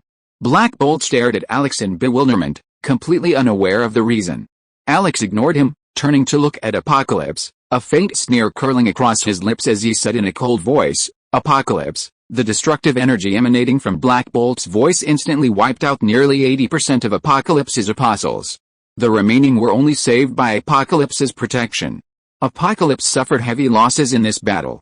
Although Apocalypse was uninjured, he was now seething with rage. Alex challenged him again, charging forward without a word. The unassuming head-on collision left neither Apocalypse nor Alex vulnerable. Both were sent flying backwards at lightning speed, their powerful shockwaves roaring outward, knocking everything and everything around them to the ground. Only a few, like Black Bolt, managed to withstand the impact. "Well, this fight has nothing to do with us." After dispatching the remaining Apocalypse's apostles, Emma and the X-Men retreated to a distant area. A hint of melancholy filled her face as she watched the two figures colliding in the sky like a comet. Medusa, carrying Maxim, who had been exposed as the hall was reduced to ash, approached Emma. Her expression was serious, and a hint of worry lingered in her eyes. As the battle between Alex and Apocalypse intensified, many buildings in Atlan suffered varying degrees of damage. If the fighting continued, Atlan might be shattered. Emma noticed the worry in Medusa's eyes and chuckled softly, reassuring her, "Don't worry, Alex knows his limits." In the air, after several rounds of volleying, Alex and Apocalypse simultaneously paused, standing opposite each other, their faces expressionless. Both knew they couldn't harm the other with such attacks. "How about a different location?" Alex suggested, glancing down at Atlan below. Apocalypse snorted and started to refuse, but after some thought, he nodded in agreement. Apocalypse knew that with Alex's abilities, there were plenty of ways to force him out. Insisting on sabotaging the situation was pointless and would only provoke the Inhumans. Black Bolt's recent move had left a profound impression on Apocalypse. In unison, Alex and Apocalypse simultaneously departed Atlan, their whereabouts unknown. That day, the entire Earth seemed to tremble, and violent explosions could be heard everywhere. At night, the tremors and explosions subsided, but the night sky erupted in terrifying starbursts, blotting the entire sky in a dazzling white light, as if the world had ended. Finally, when both the sky and Earth returned to calm, everything settled. On Mount Everest, in the hidden universe of time and space, in Atlan, everyone awaited Alex's return with great anticipation. Within a day and a night, Atlan had returned to normal, and most buildings had been renovated. After realizing Maxim's madness, Black Bolt, jointly elected by the Genetic Council and the Fetal Care Center, once again became the king of the Inhumans, and the Inhumans quickly restored their original order. As for Maxim, he had been imprisoned. The group didn't have to wait long.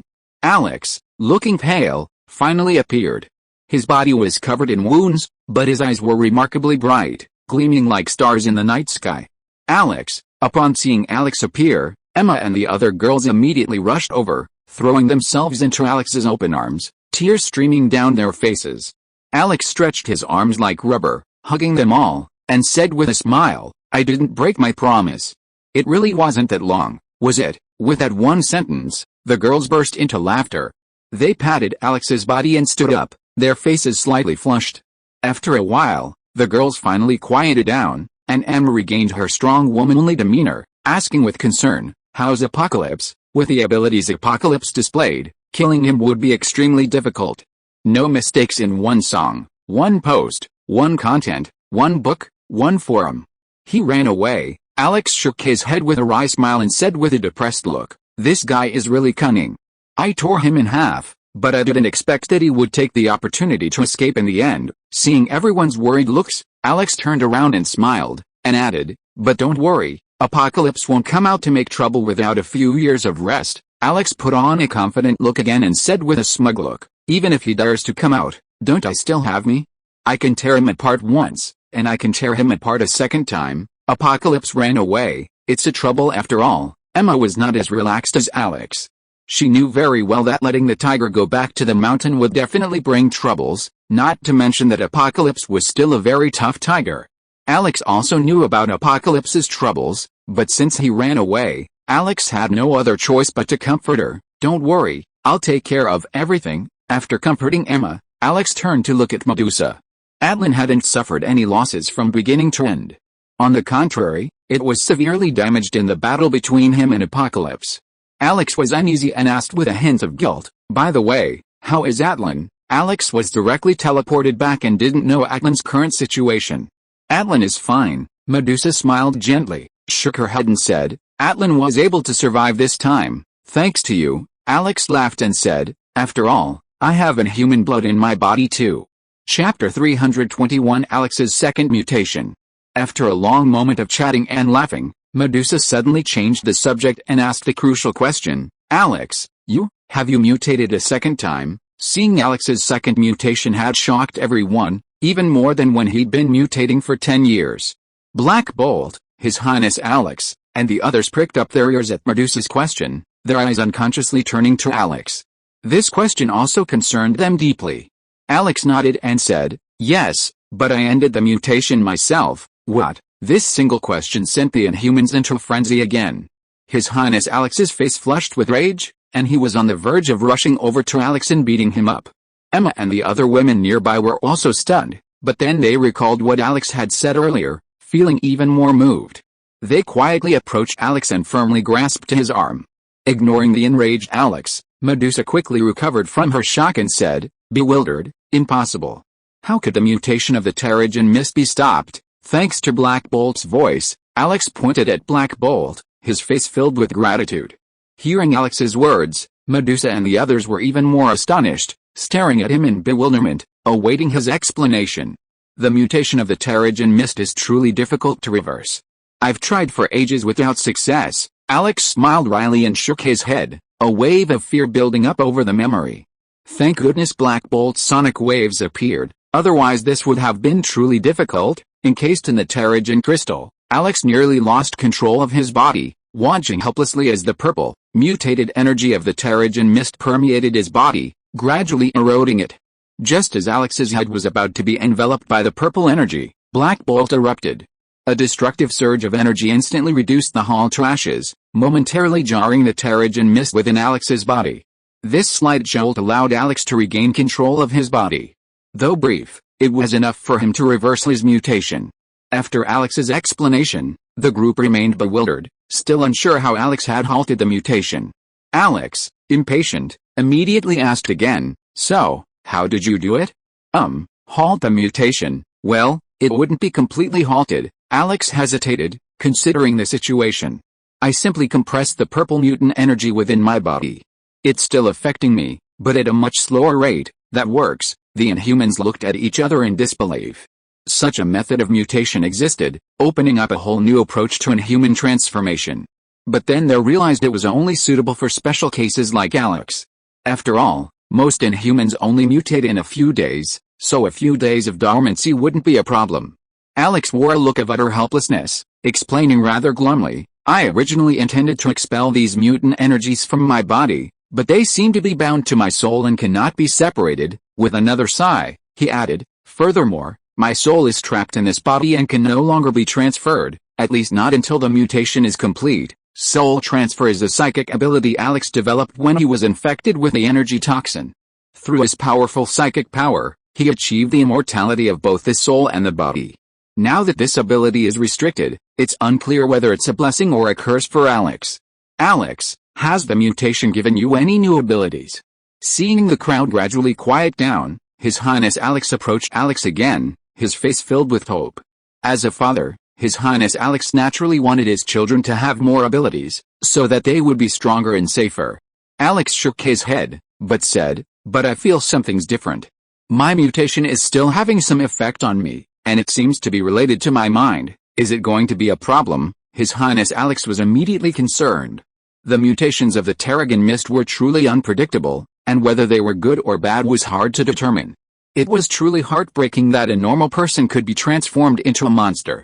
Alex smiled back, his expression relaxed. "I don't know exactly what it is, but I have a feeling it's going to be good for me." Before anyone could say anything else, Alex changed the subject, turning to Medusa and asking, "What are the Inhumans' plans for the future? Where are they going to settle next?" After this battle, the Inhumans were completely exposed to the world. It was clear that Atlan would no longer be able to stay on Mount Everest. According to Inhuman tradition, they would definitely migrate again. Since the end of the war, the Inhumans had been discussing this issue among themselves. However, a comprehensive survey of the world map revealed that Earth, entering an era of rapid development, did not reveal a single place for the Inhumans. Seeing the conflicted expressions on Medusa and the others' faces, Alex's eyes suddenly lit up. With a sinister smirk, he suggested, "If Earth isn't sustainable, why not go to the moon?" Noticing the eager expressions on Medusa and the others' faces, Alex chuckled and added, "With your technology, settling on the moon shouldn't be a problem at all." As he spoke, Alex's eyes stealthily swept into the void. There, a bald man in a blue robe stood, as if he had always been there, his calm eyes gleaming with a terrifying glint. This man was none other than Otto, the self-proclaimed observer. Although Otto was standing there, no one else seemed to notice except Alex. It was unclear whether Otto had deliberately intended for Alex to see him, or if only Alex could see him. "How about finding you a neighbor?" Alex noticed Medusa's eyes growing brighter from the corner of his eye. A slight smile rose at the corner of his mouth, and he looked up at Otto, giving him a provocative look. Otto's expression remained unchanged as he gazed deeply at Alex. The enormous figure gradually faded, eventually vanishing completely. The moon is indeed a good place to settle down. After a secret conversation with Black Bolt, Medusa quickly made up her mind and immediately issued a plan to migrate to the moon. After resolving the Inhumans' troubles, Medusa felt relieved, a bright smile on her face. She then turned her attention to Alex, a look of concern on her face. "What about you? I'm afraid Earth can't accommodate you. The Mystic Valley is quite secluded. Let's settle there for the time being." Alex, unfazed, shrugged nonchalantly. "It's protected by the formation, so there's no need to worry about safety." With Alex's ascension to the Ancient One, the Mystic Valley became Alex's, and he no longer had to worry about being driven away. Chapter 322 Magic. After a day in Atlan, Alex and the X-Men returned to the Mystic Valley. Upon their return, the sage approached them, beaming with joy, saying, "You're back. Charles and the others have awakened." The sage did not follow Alex and the others to Atlan, but remained in the Mystic Valley, where Charles and the other transformed individuals were also imprisoned. Alex wasn't overly surprised by the sage's words, as he had known they would awaken. Charles and the other apostles were controlled by Apocalypse, and when Apocalypse was defeated, they naturally awakened, but the transformations they had undergone were irreversible. Nodding with a smile, Alex turned his head to look at Xian's and asked with a hint of curiosity, "What did they say when they woke up?" "Nothing, just a bit down." Xian's glanced at Alex in surprise, guessing what Alex was about to say. After a moment's pause, he shook his head and explained, "They should know everything, they just can't control it." Alex pondered for a moment, then said nothing more. He turned to Emma and the other girls and gave them a few instructions before heading off alone into the depths of the mysterious valley. "Alex, we're with you." The three Vivian girls exchanged glances and trotted out a few steps to catch up with Alex. Their faces, each with their own distinct temperaments, broke into bright smiles. "Anyway, we're fine staying here." Due to their special status, the three girls couldn't handle major tasks, but there was no need to bother them with minor matters. In the end, they were the ones with the least time. Emma seemed tempted to join Alex, but thinking about the pile of things she had to deal with, she could only sigh and look at Alex and the other girls with a hint of envy. Alex, having gone on a retreat, instinctively wanted to refuse, but then he saw the three women's pitiful yet eager eyes, and his heart softened as he nodded in agreement. "Okay, but just don't be bored." Deep in the mysterious valley, on a flat rock, Alex sat solemnly, his gaze fixed on the ring before him, a hint of melancholy on his face. Vivian and the other women sat to the side, their eyes shifting between Alex and the ring, their expressions also somewhat nervous.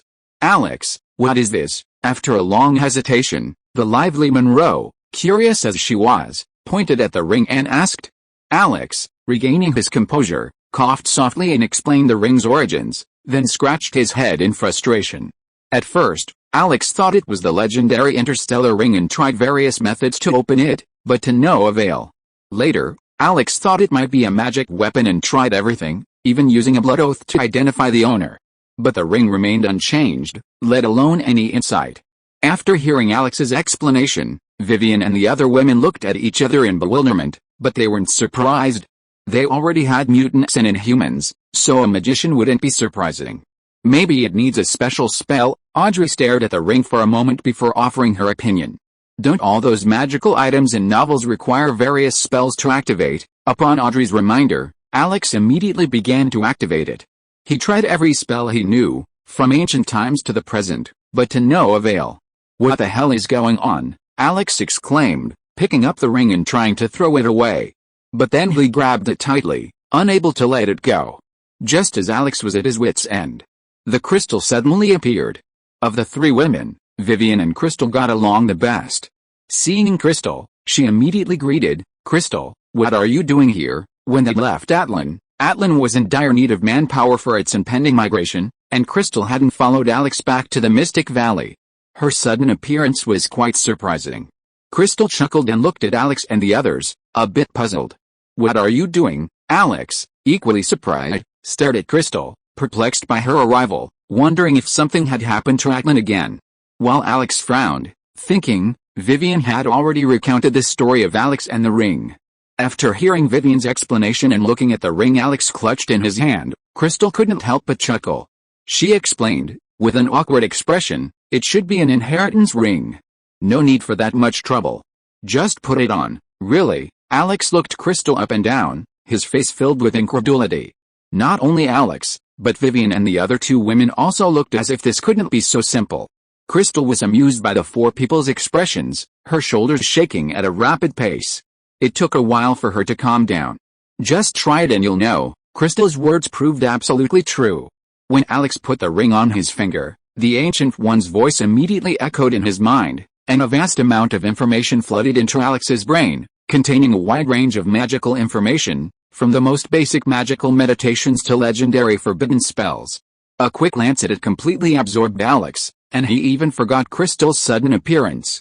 Magic has existed since ancient times. In the East, it's called sorcery, and in the West, it's called magic. While the names differ, their essence remains the same. Through special means, such as incantations and seals, the elements of heaven and earth, essentially, different properties of energy, are mobilized to achieve effects such as attack and defense. Master Ancient One was a supreme sorcerer, versed in both Eastern and Western magic, proficient not only in Eastern magic but also in Western magic. The inheritance ring contained detailed instructions for the cultivation of both magical paths, as well as instructions for the casting of hundreds of spells, a truly exhaustive and detailed description. After a thorough investigation, Alex discovered that spells weren't what he'd imagined, and learning wasn't easy. Fortunately, Alex possessed cheats like energy absorption and energy control, and his immense mental power allowed him to skip the initial training and accumulation, ascending directly to the level of a high-level spellcaster. Of course, this was merely a formality. For example, with the advanced spell City Incineration, Alex could easily rely on his own powerful abilities to create the exact same effect, though it would require a significant expenditure of mental power. However, with a true City Incineration, Alex only needed to complete the initial guidance, eliminating the need for energy and mental power. The more Alex watched, the more captivated he became, unable to extricate himself. Deep in the valley, seeing Alex's lack of response, Crystal reached out and nudged Alex. She had come here for serious business. With a push, Alex immediately came to his senses and turned to look at Crystal, asking in surprise, "What's wrong?" "What happened?" Crystal's face straightened and said solemnly. "When my sister was counting the losses, she found that all the geneticists sent to Alex City had disappeared." Chapter 323 The Trouble with Supreme Evolution. Geneticist? Missing. Alex didn't react for a moment. He was stunned for a moment before he came to his senses and jumped up immediately. Supreme Evolution? Crystal nodded seriously. "Yes, sister suspects that the Supreme Evolution has kidnapped them all." Crystal paused for a moment, her face getting uglier. "Those geneticists have studied humans and aliens for decades and have mastered many genetic secrets. If the Supreme Evolution succeeds, the consequences will be disastrous." Alex was completely upset now. He had experienced the difficulty and trouble of the Supreme Evolution. If he was allowed to evolve again, it would be the next apocalypse. Thinking of this, Alex lost all desire to cultivate. He turned to Crystal and eagerly asked, "Any news?" Crystal gave a wry smile and said helplessly, "Atlan is busy migrating and has no time for anything else, so my sister asked me to tell you this." Crystal suddenly smiled brightly again. "And I'll stay with you to find the Supreme Evolution and rescue those geneticists." "Okay, let's go now." Alex turned to Vivian and the other two girls and called out. Immediately, he activated teleportation and disappeared into the mysterious valley with Crystal. Mount Wandiger, the peak where the Supreme Evolution attempted to launch the genetic bomb. Alex and Crystal emerged from the void. "Where are we?" Crystal frowned and surveyed her surroundings, her expression a little distressed, her voice becoming hurried. "The aura here is making me uncomfortable. My body is being eroded." Crystal could control the four elemental forces of earth, fire, water, and air, but Earth's environmental pollutants were constantly eroding her body. Over time, this would seriously threaten Crystal's health, and even her life. But never before had Crystal felt as uncomfortable as she did now. After enveloping Crystal in an energy shield, Alex asked with concern, "How do you feel?" Crystal's reaction was strange, leaving Alex both concerned and surprised. With a shield in place, Crystal's complexion gradually returned to normal, her pale brow furrowing slightly as she spoke with a look of confusion. "I don't know why, but the air here feels like I'm in a cesspool. The pungent stench and the constant intrusion of filth into my body are truly nauseating." Watching Crystal trembling uncontrollably, Alex turned his head and surveyed his surroundings. His eyes could detect no abnormality in the air. Alex even took a few deep breaths, feeling the air was refreshing. Just as he was beginning to wonder, Alex's eyes suddenly lit up, and he exclaimed in delight, "The Supreme Evolution must be here." To achieve a higher stage of evolution, the Supreme Evolution would inevitably require experiments. These genetic experiments would produce a wealth of invisible waste products. While these waste products would have no effect on Alex, they would be extremely disruptive to genetically unstable and human-like Crystal. Ignoring Crystal's bewildered gaze, Alex flew into the air with the crystal, gathering energy. A massive energy ball, over a meter wide, slowly formed above Alex's head. The overwhelming energy distorted the surrounding space. Alex didn't want to waste time, he launched a powerful attack. Without a word, he threw the energy ball directly down, towards Mount Wandag below. In a moment, the energy ball touched the summit. With a resounding boom, a cloud of dust billowed, and the entire mountain shook violently. seemingly shaking the entire European continent. When the dust settled, Mount Wondag had been shaved off in half, leaving it completely bare. The trees and flowers that once covered the mountain were reduced to ash and vanished. At the same time, two dusty figures emerged from the dust. One was the Supreme Evolutionary, while the other was something completely unexpected. Alex looked at the middle-aged man beside the Supreme Evolution in surprise, unable to believe his eyes. "Why are you here?" Judging by the distance between Eric and the Supreme Evolution, the two seemed to have a good relationship. Eric glanced at Alex, his expression slightly strained, then quickly returned to its coldness. He remained silent. "Alex, you're really ruthless in forcing me out." The Supreme Evolution turned and surveyed his surroundings, his face changing slightly as he sneered. "If you were any more ruthless, you could pierce the earth." Alex snorted coldly, his gaze shifting from Eric to the Supreme Evolution, and threatened, "You can try, Supreme Evolution. Forget about my skinny arms and legs." The Supreme Evolution chuckled and suddenly stepped back, making way for Eric. His expression was strange and unreadable. As if on command, Eric stepped forward as the Supreme Evolution retreated, blocking the Supreme Evolution behind him and confronting Alex head-on. "Eric, don't worry about the Supreme Evolution. I can let you go." Alex frowned, glancing at the Supreme Evolution hiding behind him, then at Eric, and said in a deep voice. Eric didn't appreciate it and growled, "I am Magneto." With this roar, Eric suddenly erupted. Alex could clearly feel the magnetic field around him shift dramatically, the immense pressure nearly crushing Alex's body. This level of magnetic field control was something Eric had never been able to achieve before. "You're quite capable, Supreme Evolution." Alex's body shook rapidly with a smile, easily shrugged off the pressure of Eric's magnetic field, and gazed deeply at the calm Supreme Evolution. Without a doubt, Eric's surge in strength was undoubtedly related to the Supreme Evolution. The most likely possibility was that the Supreme Evolution had used genetic means to once again unleash Eric's abilities. The Supreme Evolutionary showed no sign of joy at Alex's praise. He had assumed that Magneto, with his immense power increase, would at least be able to hold his own for a while, even if he wasn't a match for Alex. However, from their brief encounter, Magneto was no match for Alex, even with his immense power increase.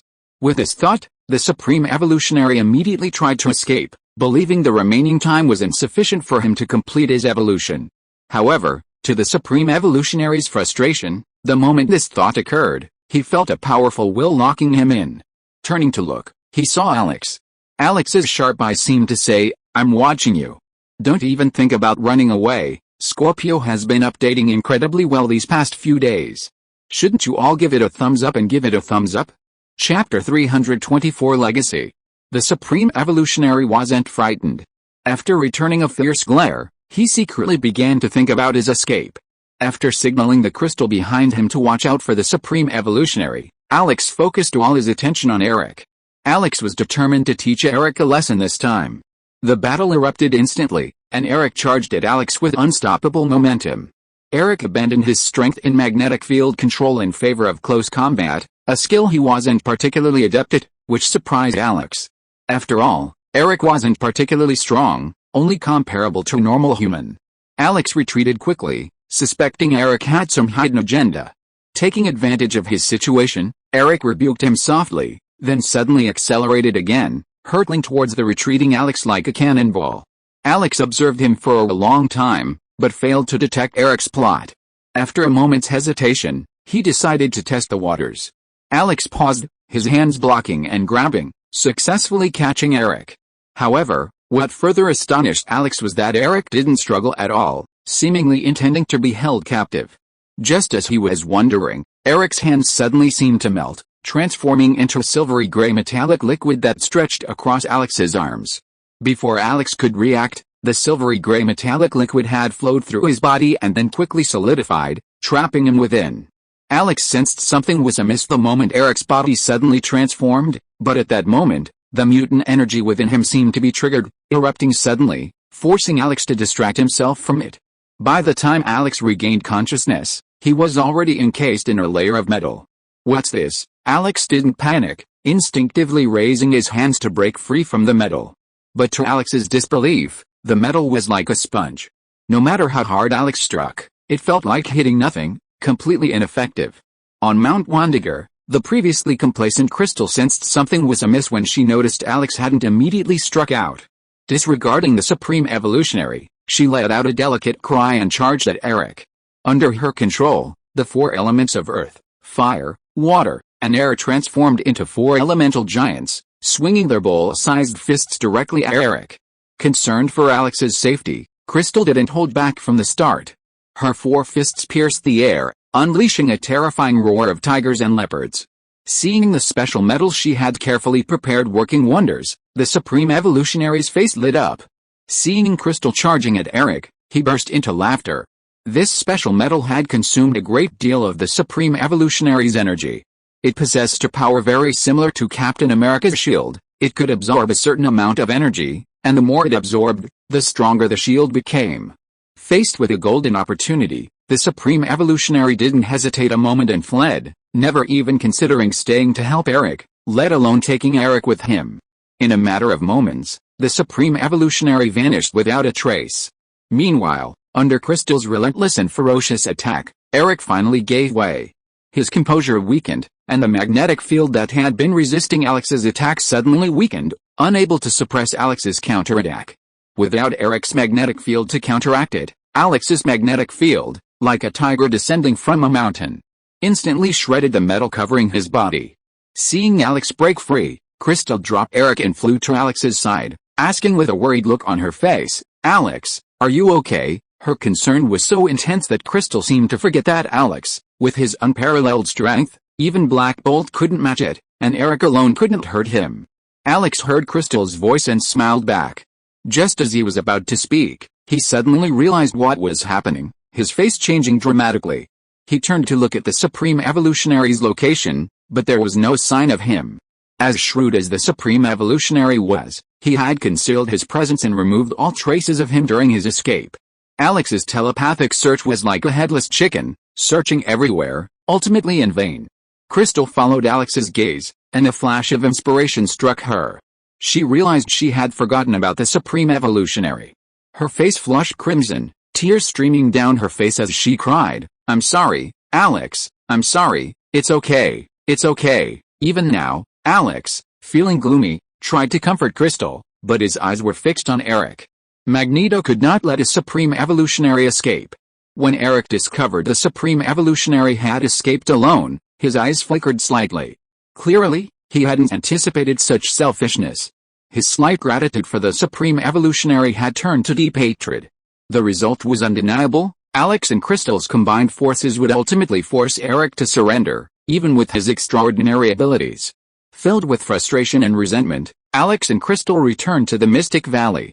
Shortly after Alex and Crystal left, the Supreme Evolutionary, who had just left, returned and headed straight for his laboratory. A moment later, he emerged again, holding two babies, a boy and a girl, seemingly newborns. Same genes, I wonder what abilities we'll inherit. Looking at the babies in his arms, the Supreme Evolutionary's face was filled with excitement, his emotions barely contained. Genes, mutations, heredity, how exciting. As he spoke, the Supreme Evolutionary, carrying the two children, headed straight for the foot of One Dag Mountain, disappearing in a flash. Meanwhile, Alex, returning to the uncanny valley with Eric, encountered his own challenges. "It's too dangerous for this guy to stay here," Emma, looking at Eric behind Alex, her face turning pale.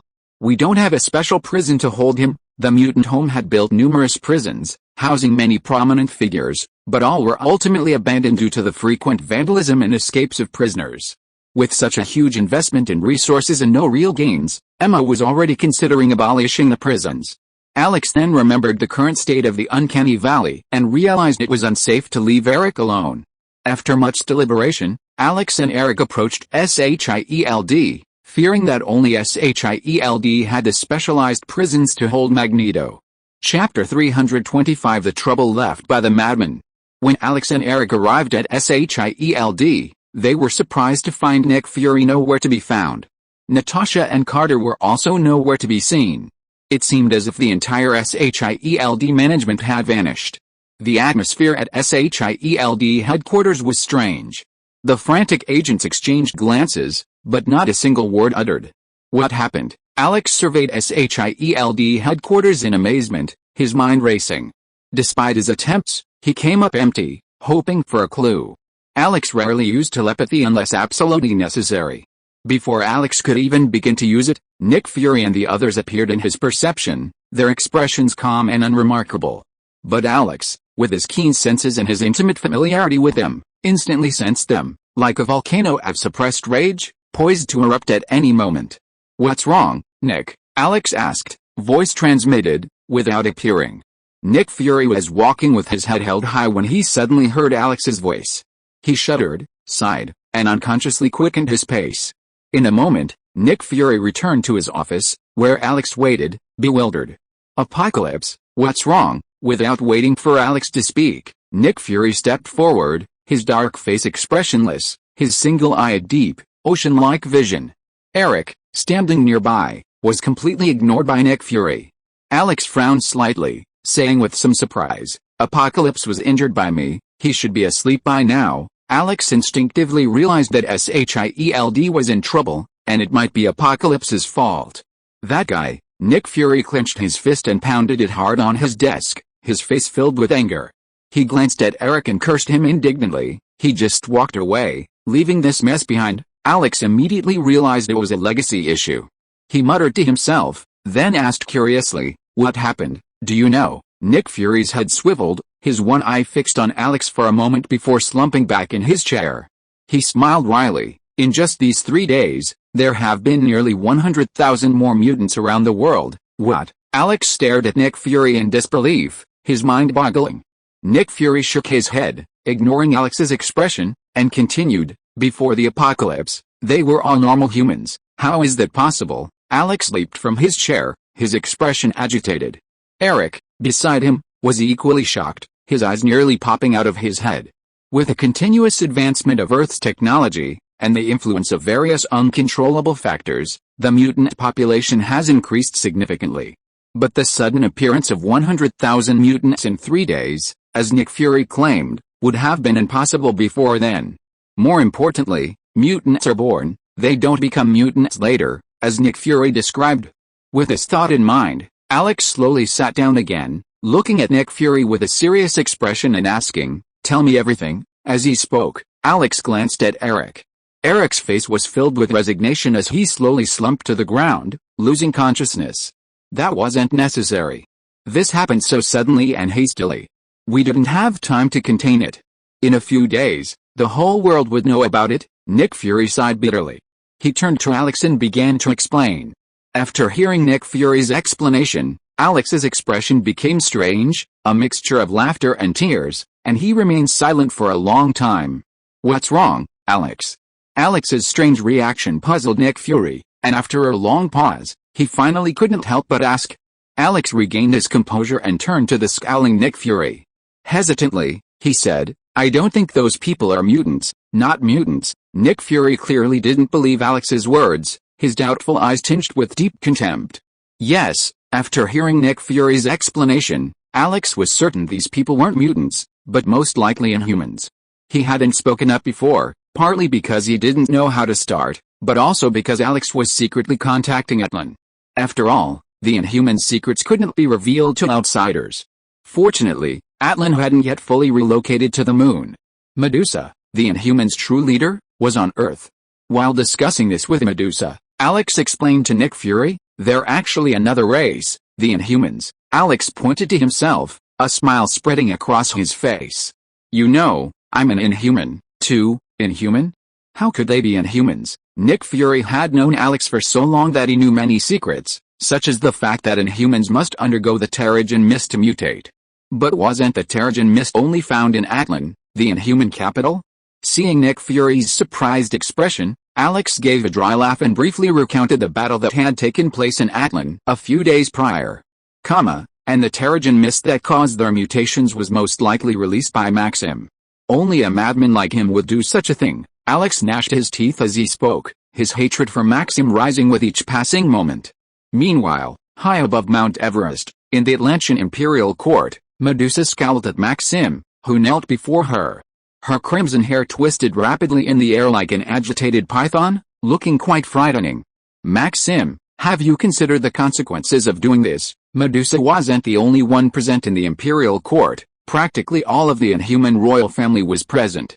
It was His Highness Alex, the most senior of the royals, who spoke these words.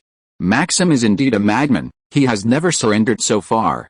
He spat at His Highness Alex, who was approaching him, and shouted with pride on his face, Inhumans are destined to be the rulers of this world, we need more of our kind. Before Maxim could finish, Black Bolt punched Maxim on the forehead. Maxim screamed in pain and fell to the ground, and then fainted. Looking at Black Bolt, who attacked with hatred, Medusa smiled bitterly and shook her head. If Black Bolt had not attacked, she would have taught Maxim a lesson.